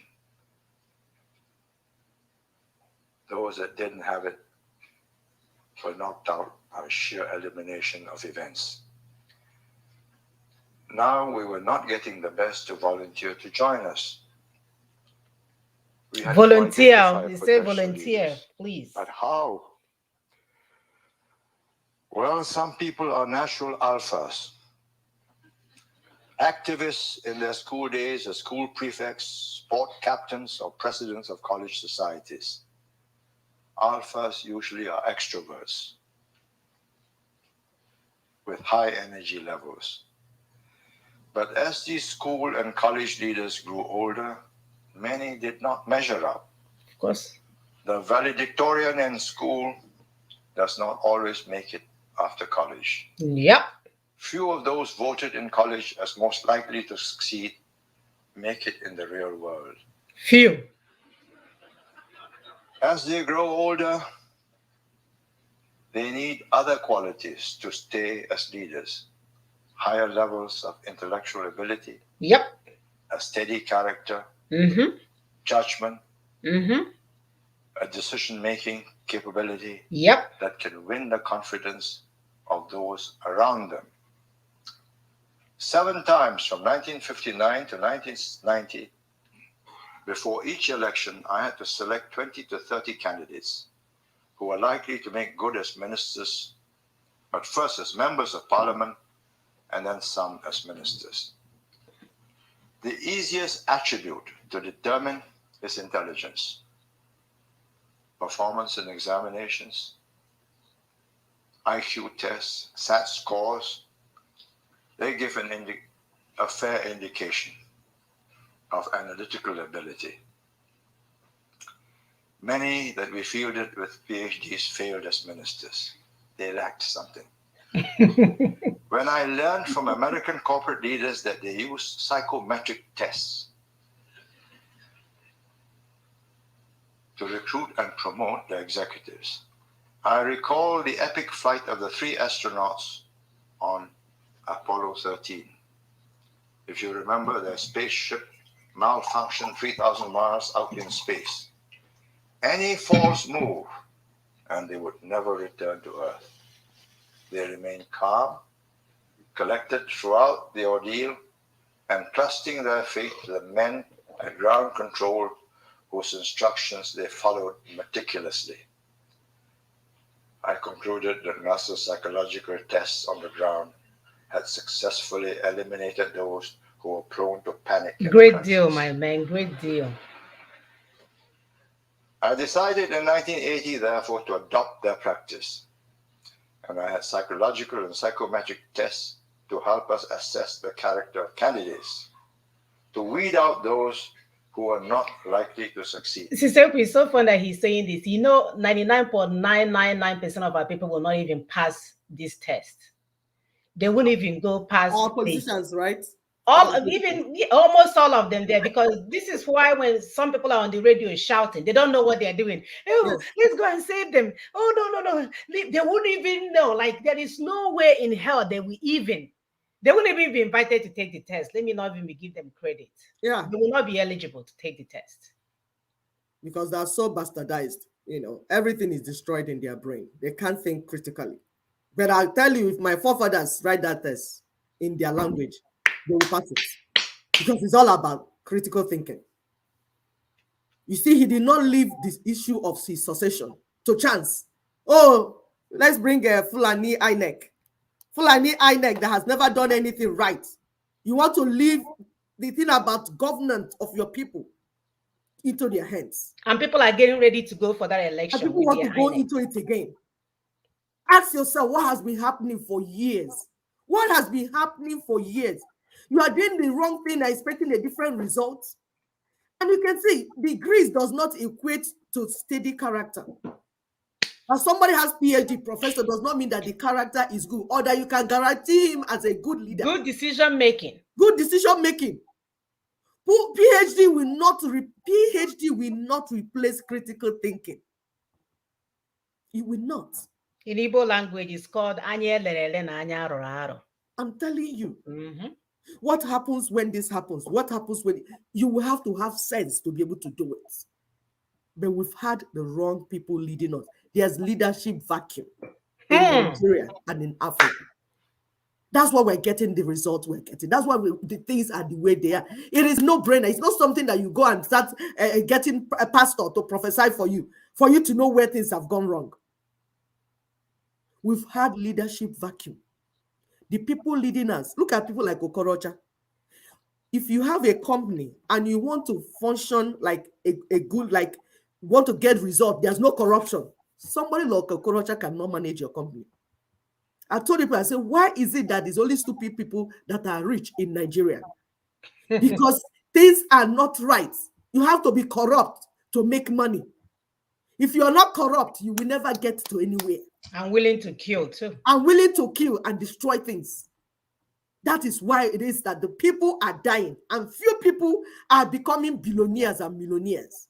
If things are right, it will not be few millionaires that we have in Nigeria. We will have our children everywhere performing and doing wonders. Why is it that it's only when our children get out of Nigeria that they become who God has called them to be? Why? Because Nigeria will kill them, destroy every resources that will make them a human being. Few criminals will take it, share it among themselves and say that they are rich, they are billionaires. Your only reason you are rich in Nigeria, let me say it again. The only reason you are rich in Nigeria, stinkingly rich, is because you're stealing from the masses. Yep. That's it. There is no equity and fairness. You church leaders, the only reason you're making the type of money you're making in Nigeria in the midst of poverty of my people is because you're all criminals. Stop stealing. Let's put things so there'll be fair play. Everybody will become comfortable.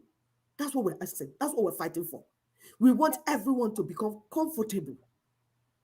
Everyone might not be billionaires, but everyone will become comfortable. If they need hospital, they will get it. If they need school, they will get it. If they need road, they will get it. If they need water, electricity. All these things are basic things in the community. For the fact that we don't have it and we are so rich as a country, it shows that people are stealing our resources. And those that are stealing inside are the ones opening doors for those outside. So they're partners. That's the only reason. You don't need anything to tell you what is going on. Go ahead, Sister Mona, please. But they couldn't help us. They couldn't tell us who was likely to succeed.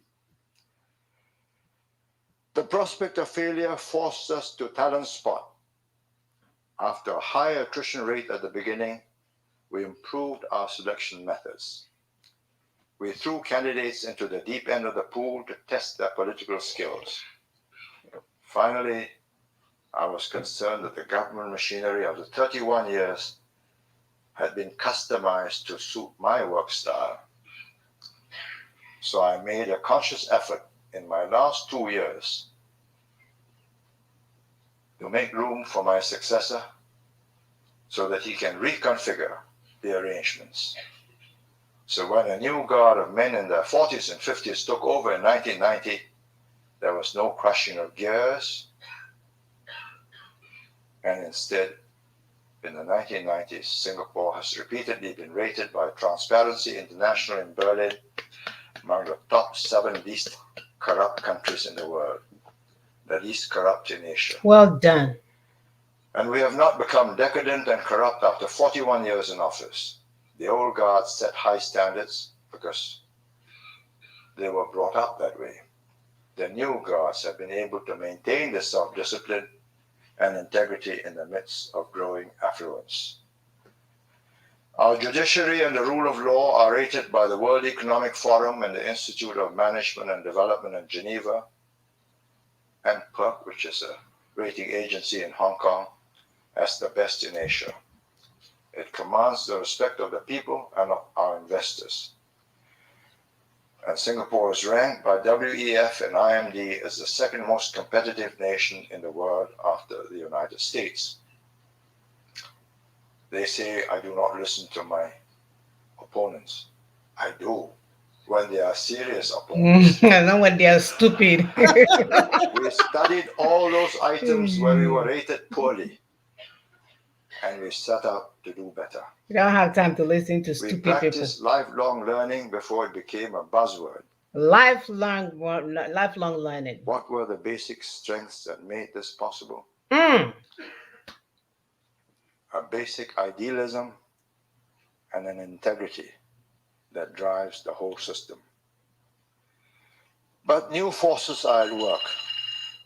The present leaders grew up in a Singapore that was stable and growing year by year. Mm-hmm.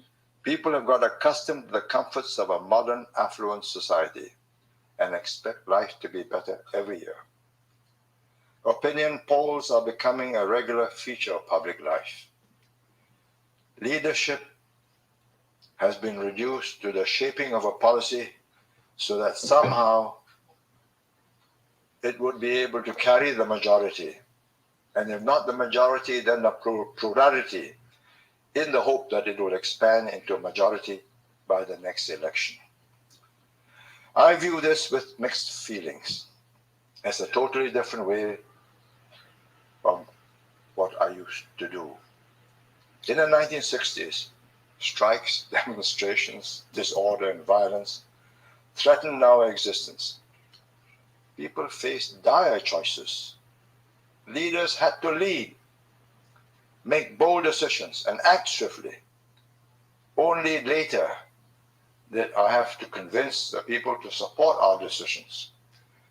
For example, I had to carry out a campaign to win a referendum to take Singapore into Malaysia. But when bloodshed threatened and the Malaysian government wanted Singapore to be out, I did not. Indeed, I could not hold a referendum and consult the people before I took them out. Because they have a sound leader. Disaster. I took the decision, persuaded my cabinet colleagues to sign the separation agreement with me, and embarked on independent Singapore. To build a more stable Singapore, I did not discuss nor ask our different races whether they like to live integrated together in new high-rises. When we were building to replace the squatter huts, I knew what the answer was going to be. They wanted to stay together. But would that be good for us? The British had allowed them to be segregated in Malay villages, Chinese quarters, and an Indian enclave because it was easier to rule such groups of people separate divide and conquer. Race, language, and religion. We had to form a nation, or try to. So my colleagues and I decided that the people would ballot for their apartments. And they would have Chinese, Malays, Indians, Eurasians, and others as their neighbors. We did not seek their consent. For the first few years, they were not comfortable. After 10 years, it became a way of life. We did the same in the schools. Children used to be segregated into Malay, Chinese, Indian, and English language schools. Slowly and gradually, I persuaded parents to register their children for schools that use English and the mother tongue as a second language. And when they did so, their children graduated into the best jobs. Now we have schools with all races in mixed classrooms, and integration has become a fact of life. The business of government can be executed effectively only by people's representatives, exercising their judgments based on their mandate. The people had given me a mandate to join Malaysia on fair terms. When the Prime Minister of Malaysia was fearful of a bloodbath, I exercised my judgment to separate without consulting the people. So also racial integration in housing and schooling was part of my mandate given in elections every 5 years that I won. The difference between the old guard and the new guard leaders are stark, reflecting the differences between the old society and the new. The old society was a revolutionary situation. People felt that everything, including their lives, were at stake. I like the way he keeps mentioning integration, integration, integration. And it's so important now. You cannot lead a people if you do not work with them, get them integrated, and then because the people know what they want. And I may head out to sell it. Like good market sells itself. And you see how he said, the failure of African countries. Because we tell people are watching you, they see what you're doing, they know that what you're doing will never yield the type of result you're going for. You said that leaders were abiding with theory of socialism and state enterprises. Is that not what they're doing? Misallocation of resources. People can see it now. However, we need to maintain social order and uphold rule of law. Do you have rule of law in Nigeria? They need to educate their people. He knew that they needed to educate their people. Not Fulanis that are running inside forest.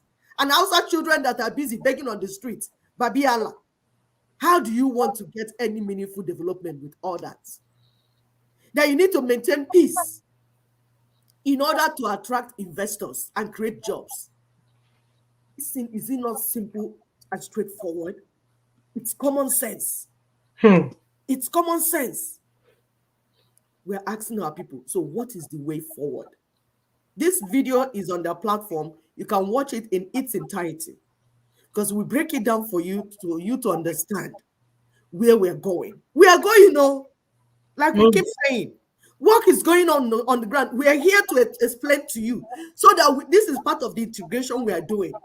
Try to carry our people along, explain and teach things to them so that we understand. Please share these things to your politicians. Share this video to your church leaders, all of them, because their brain, we need to teach their brain. There's a video that Samuna will play for us about former Governor Donald Duke. The only reason we are playing that video is because we want to take back our resources. If you don't know your resources, you won't know what to take it back. Because the only reason Buhari and his people are borrowing is because they're stupid. We have resources in Nigeria. I've always said it in classes here when I was doing my master's. I'll tell them the problem in Nigeria is not problem of resources. We have resources. It's management of resources. We are still wealthy till today. But the only reason Buhari will continue to borrow is because he is very stupid. I said it. Yes, tell him I said it. He is stupid because he doesn't know what to do. And him and APC, all of them, they don't know what to do. And they are busy sinking our people more and more into evil. Somebody wrote here and said that Nigeria is evil forest, not democracy. We want to make the world a better place for indigenous peoples. That's what Ninas wants to do. We want to make our people live in a better world, like Singapore did. So watch this video and see, just for you to understand. We'll continue, but for you to understand that we have enough resources. As of today, we still have enough resources to get Nigeria out of the, no, not Nigeria, Nigerians.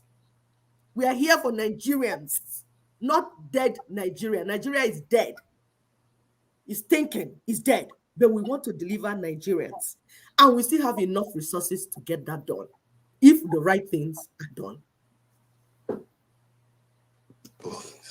This is a nation that flares 2.5, or used to, until recently, flare 2.5 billion cubic feet of gas a day. And we did that for over 30 years. Today, they say we're flaring 750 cubic feet of gas that we've reinjected it and all that. But why are you rejecting the gas? Gas is energy. You're flaring it. Why don't you clean it up, pipe it, distribute it to every nook and cranny? No, the world will stop. And let that be a subsidy to industry. Kano used to be the second largest industrial center after Lagos. Kano is dead. Why? No energy. But you're flaring gas. That's energy. The same country that liquefies this gas and sends it abroad to earn income. What do you think that they're doing with the gas you send abroad there? It's the same energy they're looking for. So let's call a spade a spade. We are dumb.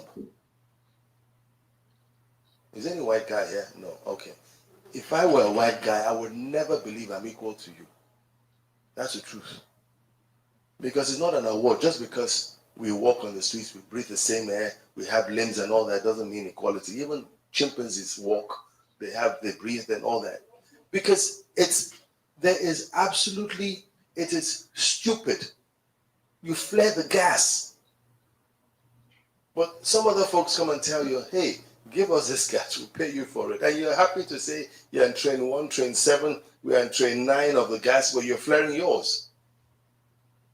So why not it'll cost us $5 billion to build pipelines that would ensure that there's gas. 5,000, it's about $1 million per kilometer. 5,000 kilometers of pipelines around this country. Wherever you are, you're not far from gas. And that, believe me, give the gas free for industry. If you're going to grow this economy at 15%, you've got to do some very radical things. The second thing is this. Here you are with incredible unemployment ratios, and interest is 30% to 5%. Are you mad? They are mad. You don't want to grow the economy. That's what they're telling the people. You have countries like Japan that is zero. Literally subsidizing. And you're doing it at 25%. Right? Yeah, you know, Chuka, don't call me to these sort of things again. You know, you have a bankrupt government that borrows to survive. It crowds, it pays the banks. Okay, that's it. Yeah. Please, you heard he said we are dumb. Starting from your political leaders, your church leaders, all of you, we are dumb.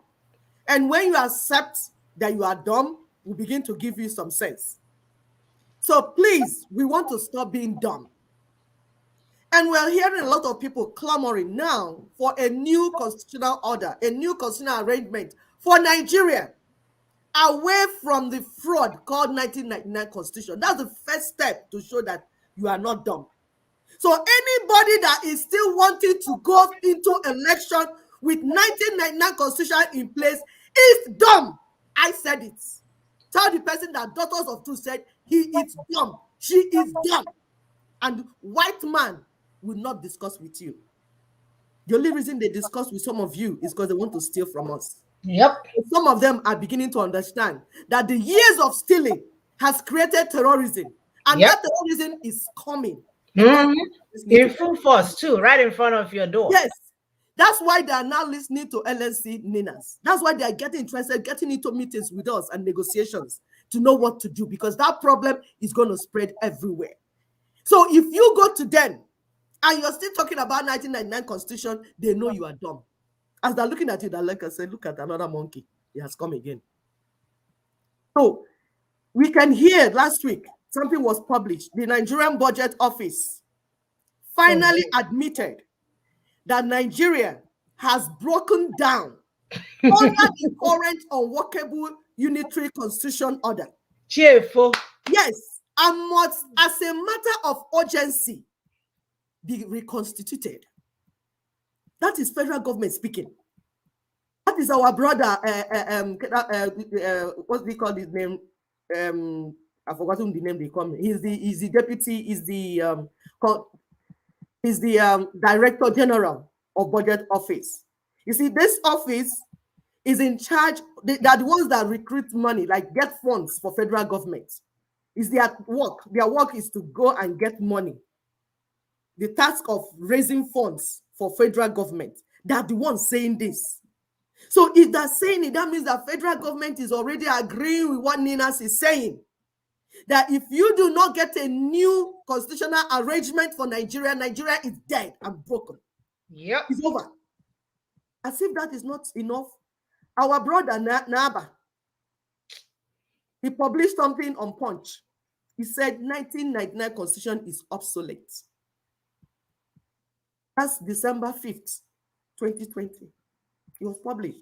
The former Speaker of Nigeria's House of Representatives, that's Omar Gali Naba. People will know him. I don't know some of them.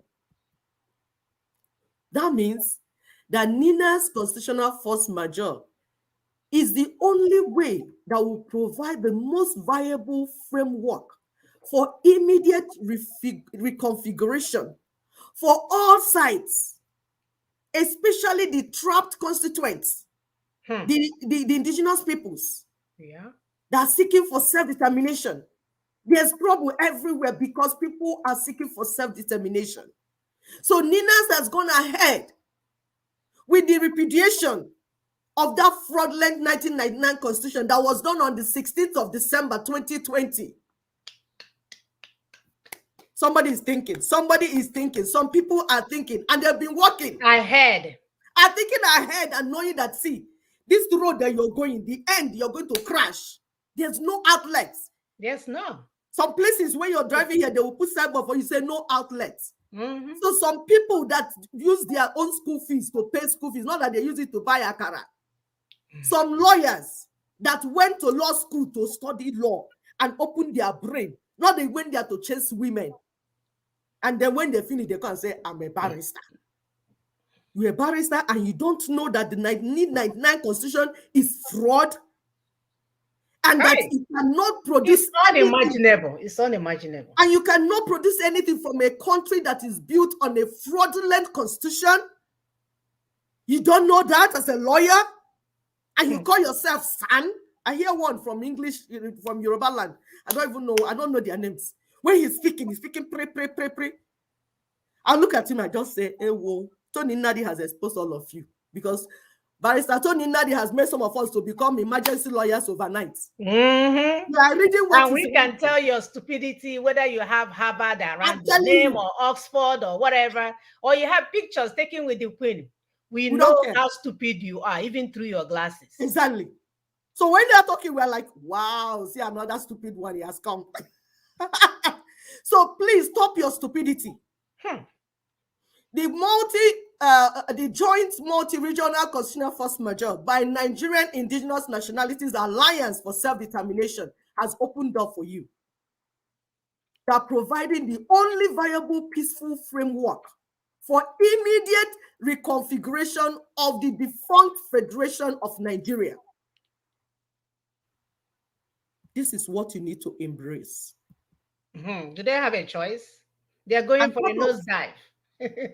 Part of that thing you need to embrace, because when you understand what it means, you will know that the first step in that orderly decommission of the 1999 constitution, the first step, the first thing you need to do is to halt the preparations for another round of national elections in 2023 with immediate under that constitution.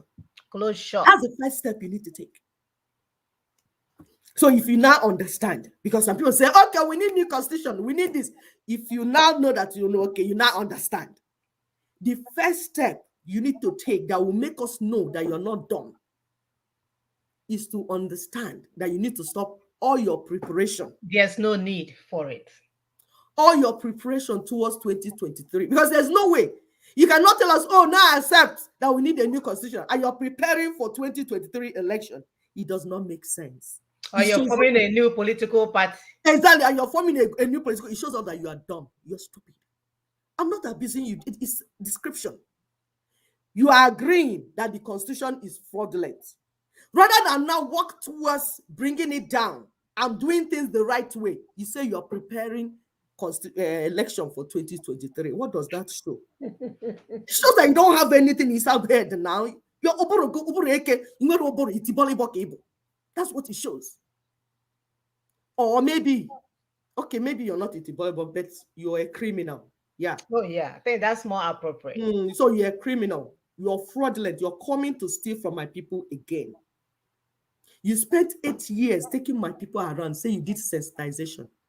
Now you want to form APC political party for my people. When I rate the criminal Ojono Obwaji, I think your own criminality is even worse than his own. Yep. Please stop these things that you people are doing. It's for your own good, though. Not that we're waiting for you. We don't need you, because with this project, we don't need Itibolibos to execute them. And by Itibolibo, we mean people that cannot think critically, not people that didn't go to school. There are some of our brothers and sisters on ground that we are discussing with that didn't go to school, man, but they're intelligent. They're smart. They can think critically. When we talk, they tell us This, so if this is like this, that means this is like this. I say, yep, brother, yep, sister, you get it.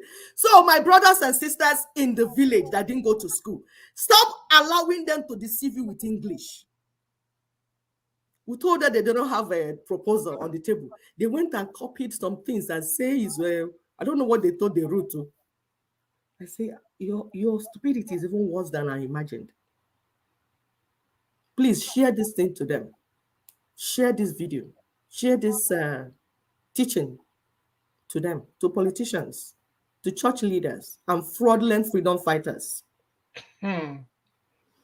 Share to them. Maybe they will receive sense. Because if they don't receive sense, it is them that it will hit, not us. We are doing our due diligence by doing our own part by explaining to you what is being done, for you to understand what is being done. Work is going on with or without you, because this work and that is the beauty of what we are doing. That is the beauty of what we are doing. Yes, we don't need criminals to execute this work. You're shouting on the radio every day. Shouting on the radio and saying what you don't know. Meanwhile, you're criminally minded. We don't need them to execute this work. That's why they keep running away. They come and meet Tony Nadi. They will run away because the system is too clean for you to corrupt. It's still, when something is so perfectly done, when you come inside to corrupt it, it's difficult. That is why you can't see politicians coming around us, because when they come, there's no way they can corrupt it. So when they hit the proposal, they fall apart. That proposal, the Nina's proposal, has become like the rock. If you hit it, you crush. If it falls on you, if you hit it, you break. If it falls on you, you'll be crushed. Yep. Because it is the people's proposal. It's the heart of the people. There's no room for corruption. There's no room for corruption. And that's why corrupt people cannot find a place in it. Some of them, we talk to them, explain it 2 hours to them. When they finish, you see them going kone to that side, because they are looking for immediate gain. They have seen that there's no space in this thing, making space. There's no space in it for them to steal from the people. So they run away. Or deceive the people. But those of us that are here to give, that the people might be free, that's why we are with the proposal. Because we don't want to put our money in something that we fail. We are sacrificing, using the money that we used to buy earring and buy necklace and buy gold. We are putting it into the project. That's the first time that shows you that somebody is committed to what he's doing, that somebody is a stakeholder in a plan on the table, because we are putting our money and we are monitoring it. We are not throwing money inside and going to sleep and say, I don't know what they're doing. No, I gave it to them. I don't know what they're doing. That means you're not committed. Very stupid. If you put your money in something, you must ask questions to know how it's being done and know what needs to be done. Okay, you are here now. When are you going to the next stage? Okay, what will it take us to get to the other place? Okay, we need to amount. It's okay. Yeah, you have vested interest. Yes, you have vested interest. It's as simple as that. That's why we brought this Singapore something for you people to see. That it has been done before. We are not the first. Singapore was a third world country. Underdeveloped, very underdeveloped, even below where we were. But in 40 years, see where they are. And you're going there to go and do business. But after 60 years, we are here deceiving ourselves because we are criminals. Those are not criminals, are dumb. But if we can get the dumb people to begin to think, then or accept the notion that you just don't know and remove yourself. Exactly. You don't have to speak. No. You don't have to speak. If you don't have what it takes to get the job done, accept that and move on and start working from your neck of the wood. Do the one you can do.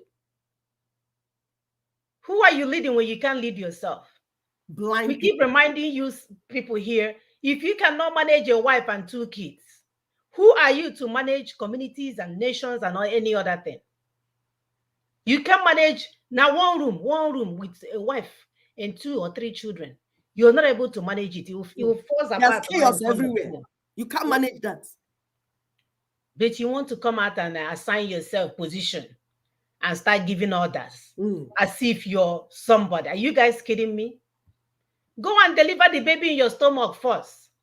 Eh? Men are not supposed to be pregnant. Give birth first. Madam on shake or mother not. Then we'll move. Maybe enough blood will start flowing to your brain so you can have enough perfusion to understand what we're saying. My dear, it's ridiculous. It is ridiculous. This being ignorant is so bad. I threw one of one parliament people that we are fighting. I threw it in a place. A medical doctor told me, it's normal for parliament fighting. A medical doctor, not the one that just graduated yesterday, the one that is up, he has gone up. I say, wow, if the educated, the so-called elites are thinking this way, no wonder the country is in a mess.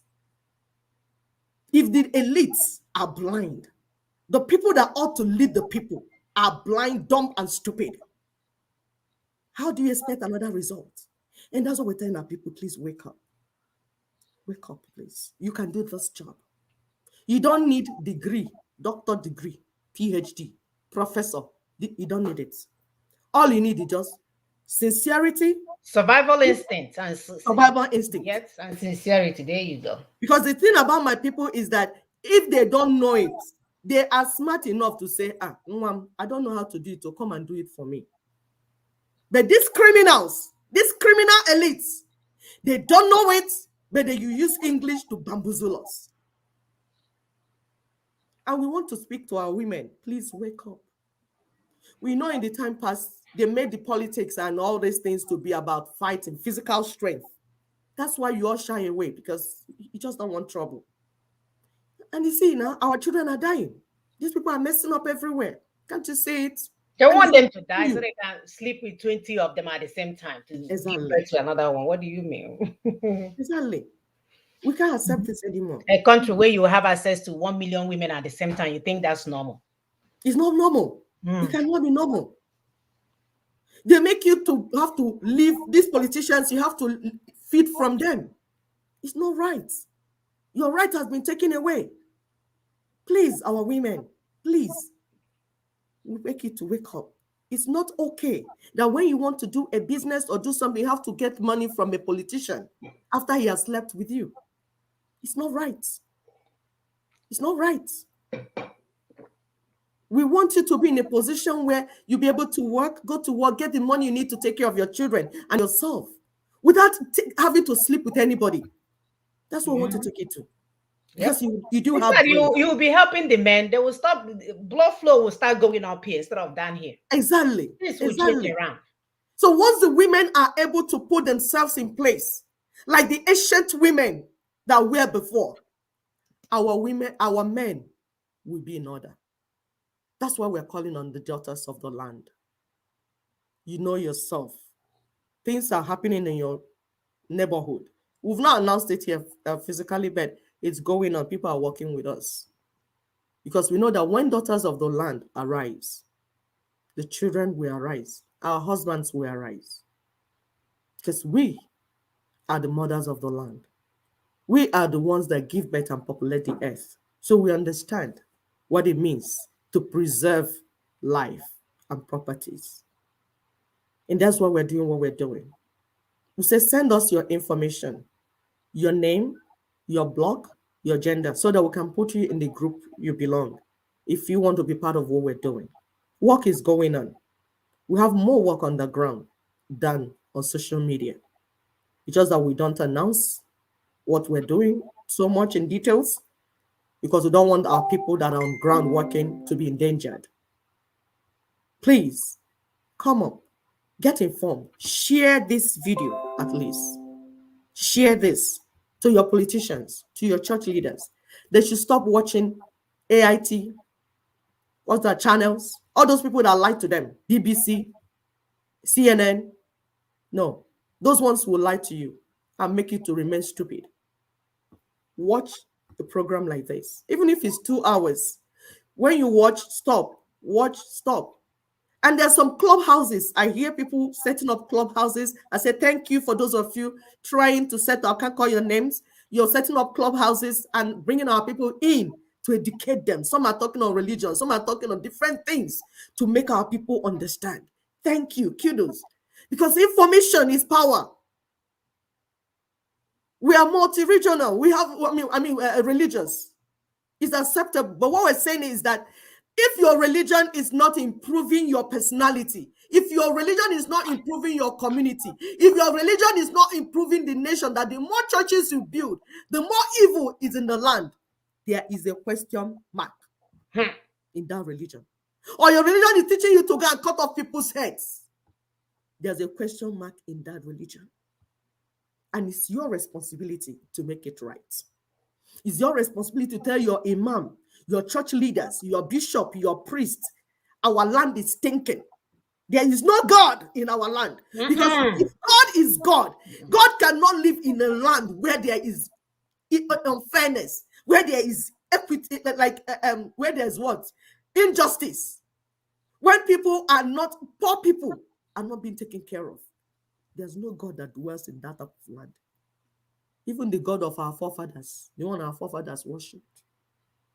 Any type of God that is God, no matter why you're worshiping him, if that God had to live in a land where is injustice, where there is unfairness, where the poor are stolen from, the poor are destroyed, the orphans, the widows, the fatherless are not taken care of, that type of religion is not from God. It's from the devil. We need to take away that type of religion. We want to build a new society for our people. Thank you very much. Thank you. I know they are ready. That's the good news about all of this. We don't have to wait 40 years to see the outcome that we desire. We just need to understand what we need to do, and we'll get there. We are that smart. One way or that we have left, we have that level of smartness left. So follow what works. Stop deceiving yourself. Stop running around with people that will not get you where you're going. People that want to be relevant because they think this is all it's all about, to feel like they are part of what is going on when they have nothing to offer to our people. You always wonder where people will gather the what is the English language, the audacity to destroy our people for so many years, and now you want to lead them to go where? You should be in a doghouse. Around America, there's a place called doghouse for people that are not behaving well. But no, you came out of your doghouse and think you have to lead them to another mayhem because your name is destruction. Anyway, we've gone past 2 hours. I've posted our link if you want to join. If not, we call it a day. Our purpose here is to engage you guys, but we see that the information is so high level that people just don't know what to say. Maybe it's overwhelming, I don't know.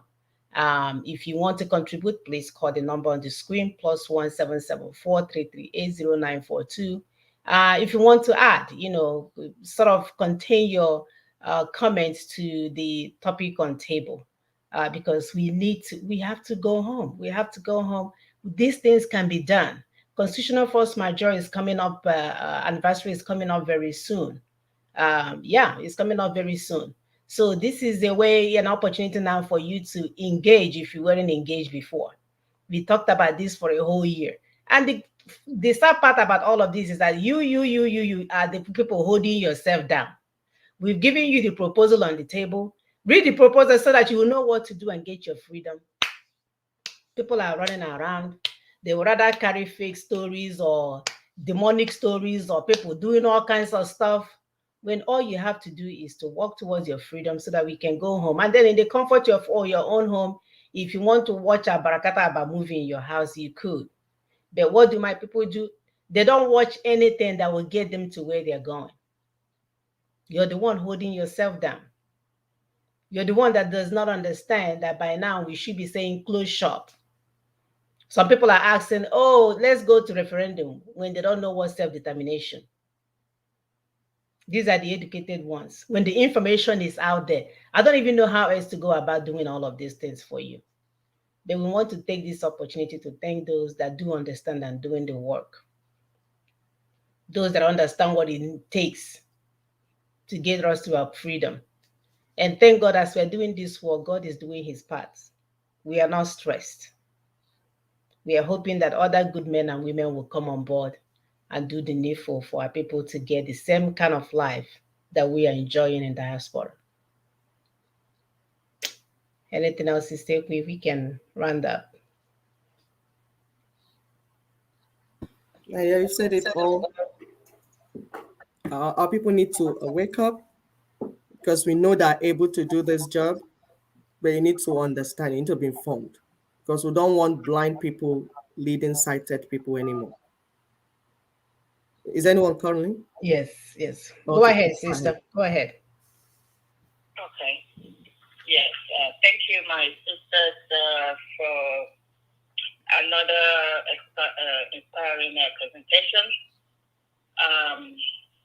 So, I mean, everything that has been, you guys have presented and continue to present, yes, I strongly believe that every one of us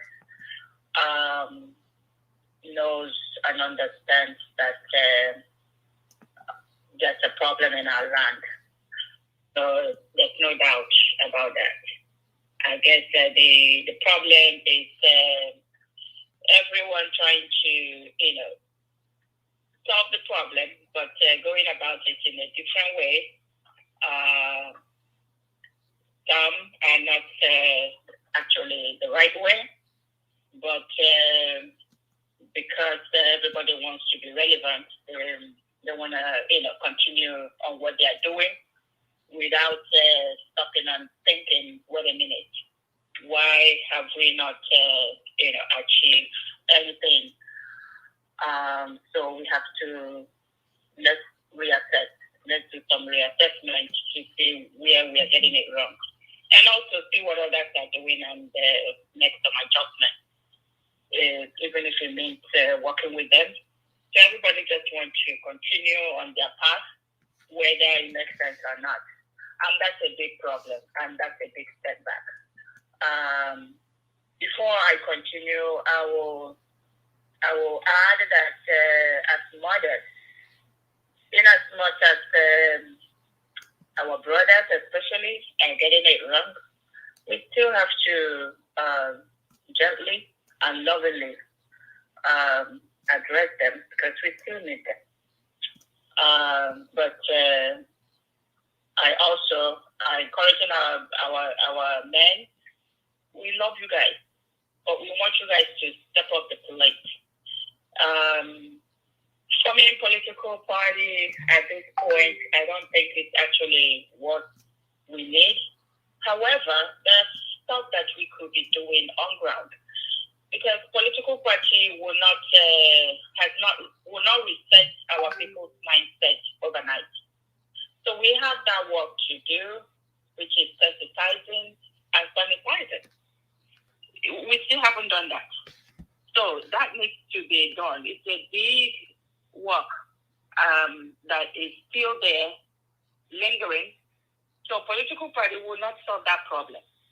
We have to and need to be that change agent that will actually do the right, make the right change, instead of just chasing the cloud. So I will add to what our sisters had already said and presented by giving us some few points that could help those people that are doing whatever they are doing to consider this point as change agents. First off, ask yourself, am I a change agent? Then if you are a change agent, now do some self-assessment, okay? And which will help you to actually convince other people to change, or to even consider what you're telling them that is not working. So I have a few points. Self-hate. What is self-hate? What does that mean?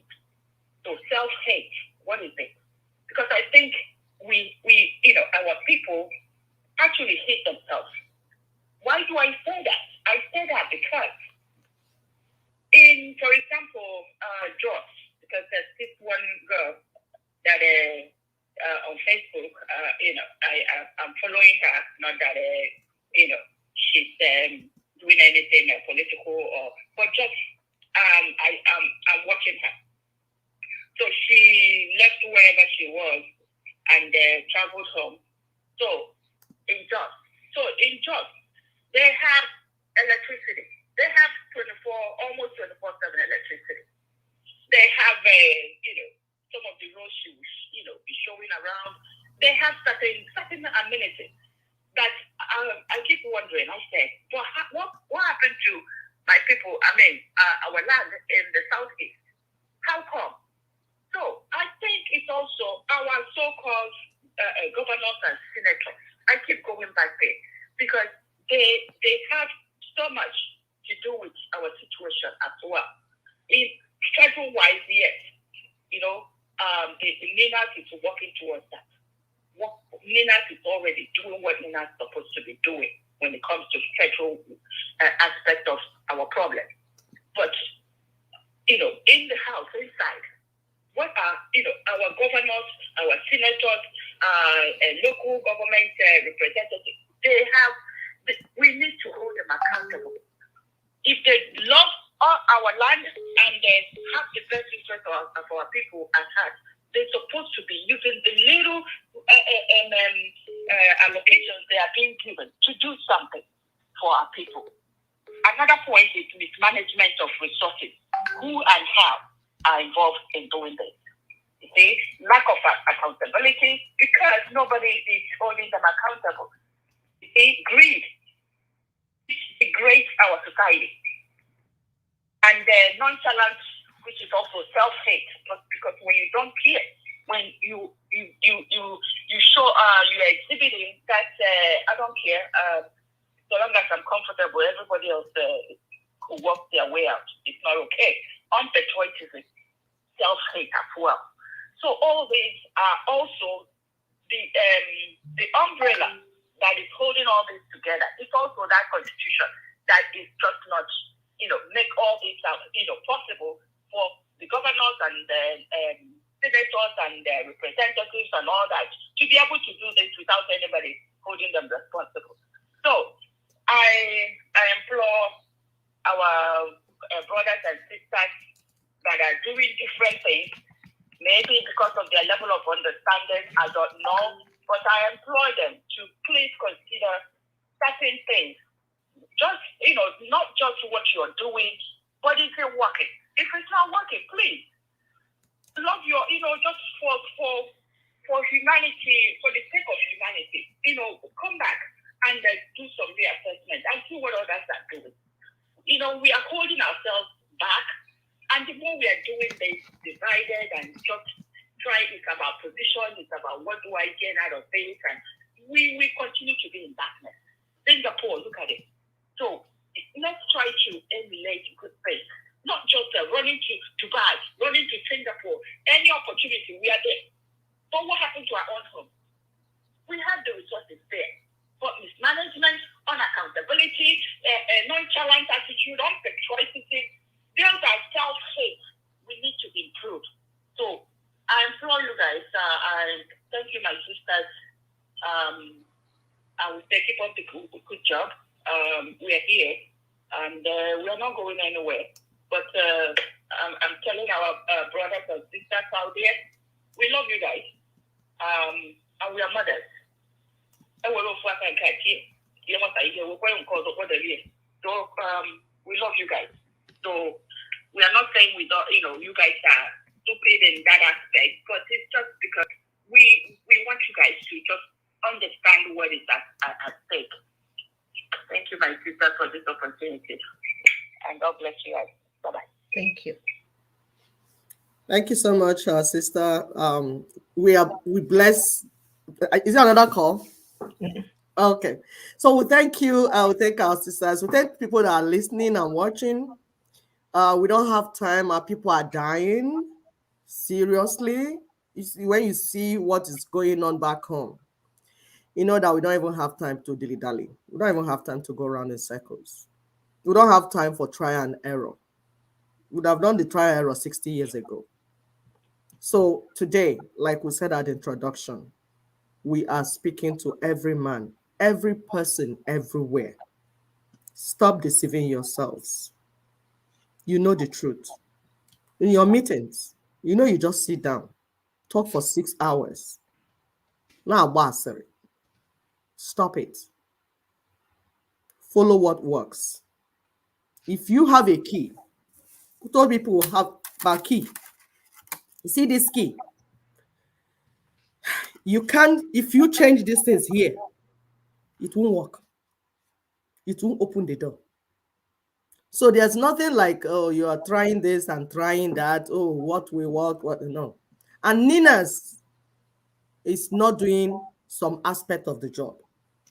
The Nina's proposal will take care of all the job. It's not half and half.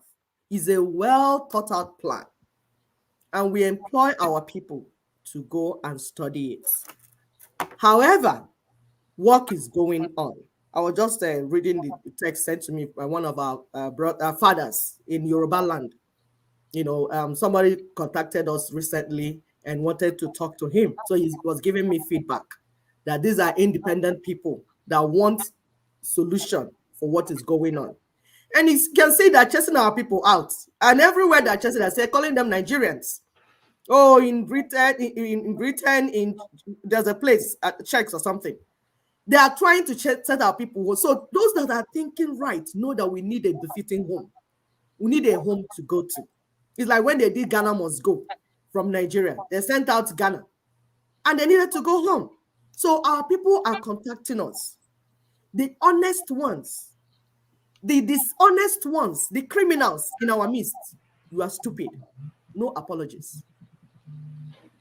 Do you hear what we just said? You are stupid for being dishonest at a very critical time like this. Yes, we said it. We said you are stupid. Go and report me to who you want to report me to. And you're wicked as well, not just stupid. Yeah, how can you see my people dying? And there is a plan on the table to deliver them. 3 times. They have explained this plan to you. You understand it. It's not that you don't understand it. But you will move my people to go around into forest because my people you're trying to contribute, not connect. And you want me to come here and clap for you?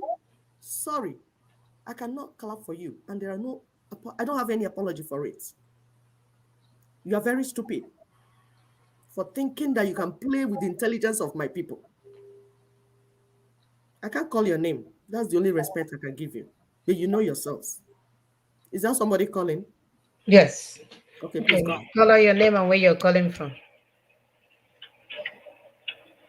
Go ahead, caller.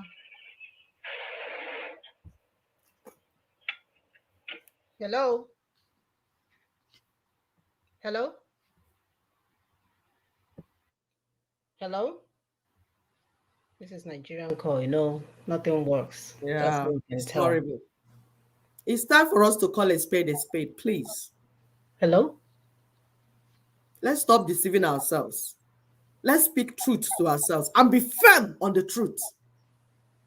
It's wickedness to see something that works and 3 times they have explained it to you. You understand it, but no, because you're a criminal. Go ahead. You want to do otherwise. Is it clear now? Hello, can you hear me? Hello? Hello? We're not even missing our words. Don't have the strength for it. They're calling you out. We're not missing our words. So we plead with those that are sincere and truthful to join what is going on. However, we don't need you. If you're criminally minded and you're stupid, we don't need you. Please keep your stupidity to yourself. So it's clear. We only need honest people and truthful people. Let's keep it straight, please. Because the project does not need multitude. Eventually, when we get to the nation, we will deal with our multitude people. There's no place, even in your Bible, when you read your Bible, that God wants to deliver a land and use multitude. Because in multitude, you have the blind, the criminal, the thief, the criminals. That's why God does not work with multitudes. But he selects, he said, I seek for a man. He selects few honest, sincere people. Look at it now. If you have criminals that are working the project, they will destroy it. They will ruin it.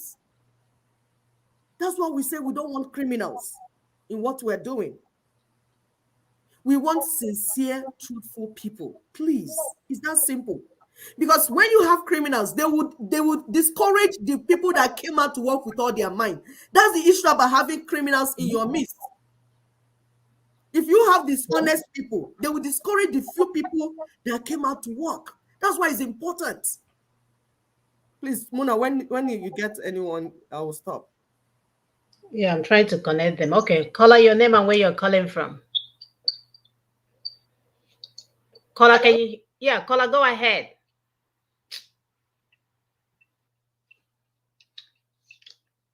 Hello. Hello. Okay, this wasn't meant to be. We've already spent over 2 hours here. That's fine.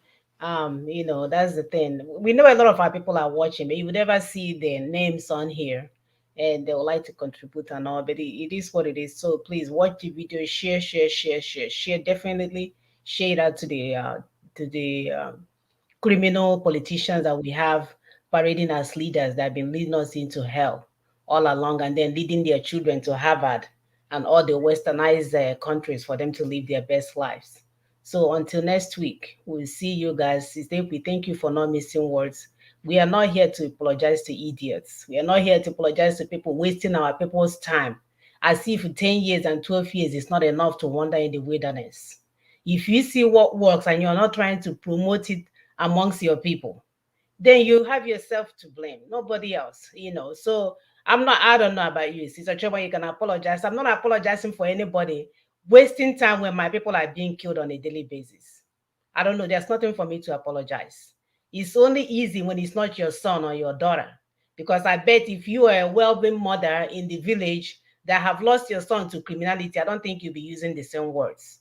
But of course, when your children are in a safe place, it's okay for you to offer grace to mercy to criminals that are delaying the process, doing things that doesn't work, taking us in a merry-go-round, knowing the cost of that action. It doesn't sit well with me. So brothers and sisters, we'll see you guys next week. Have a wonderful weekend. Love you. Bye.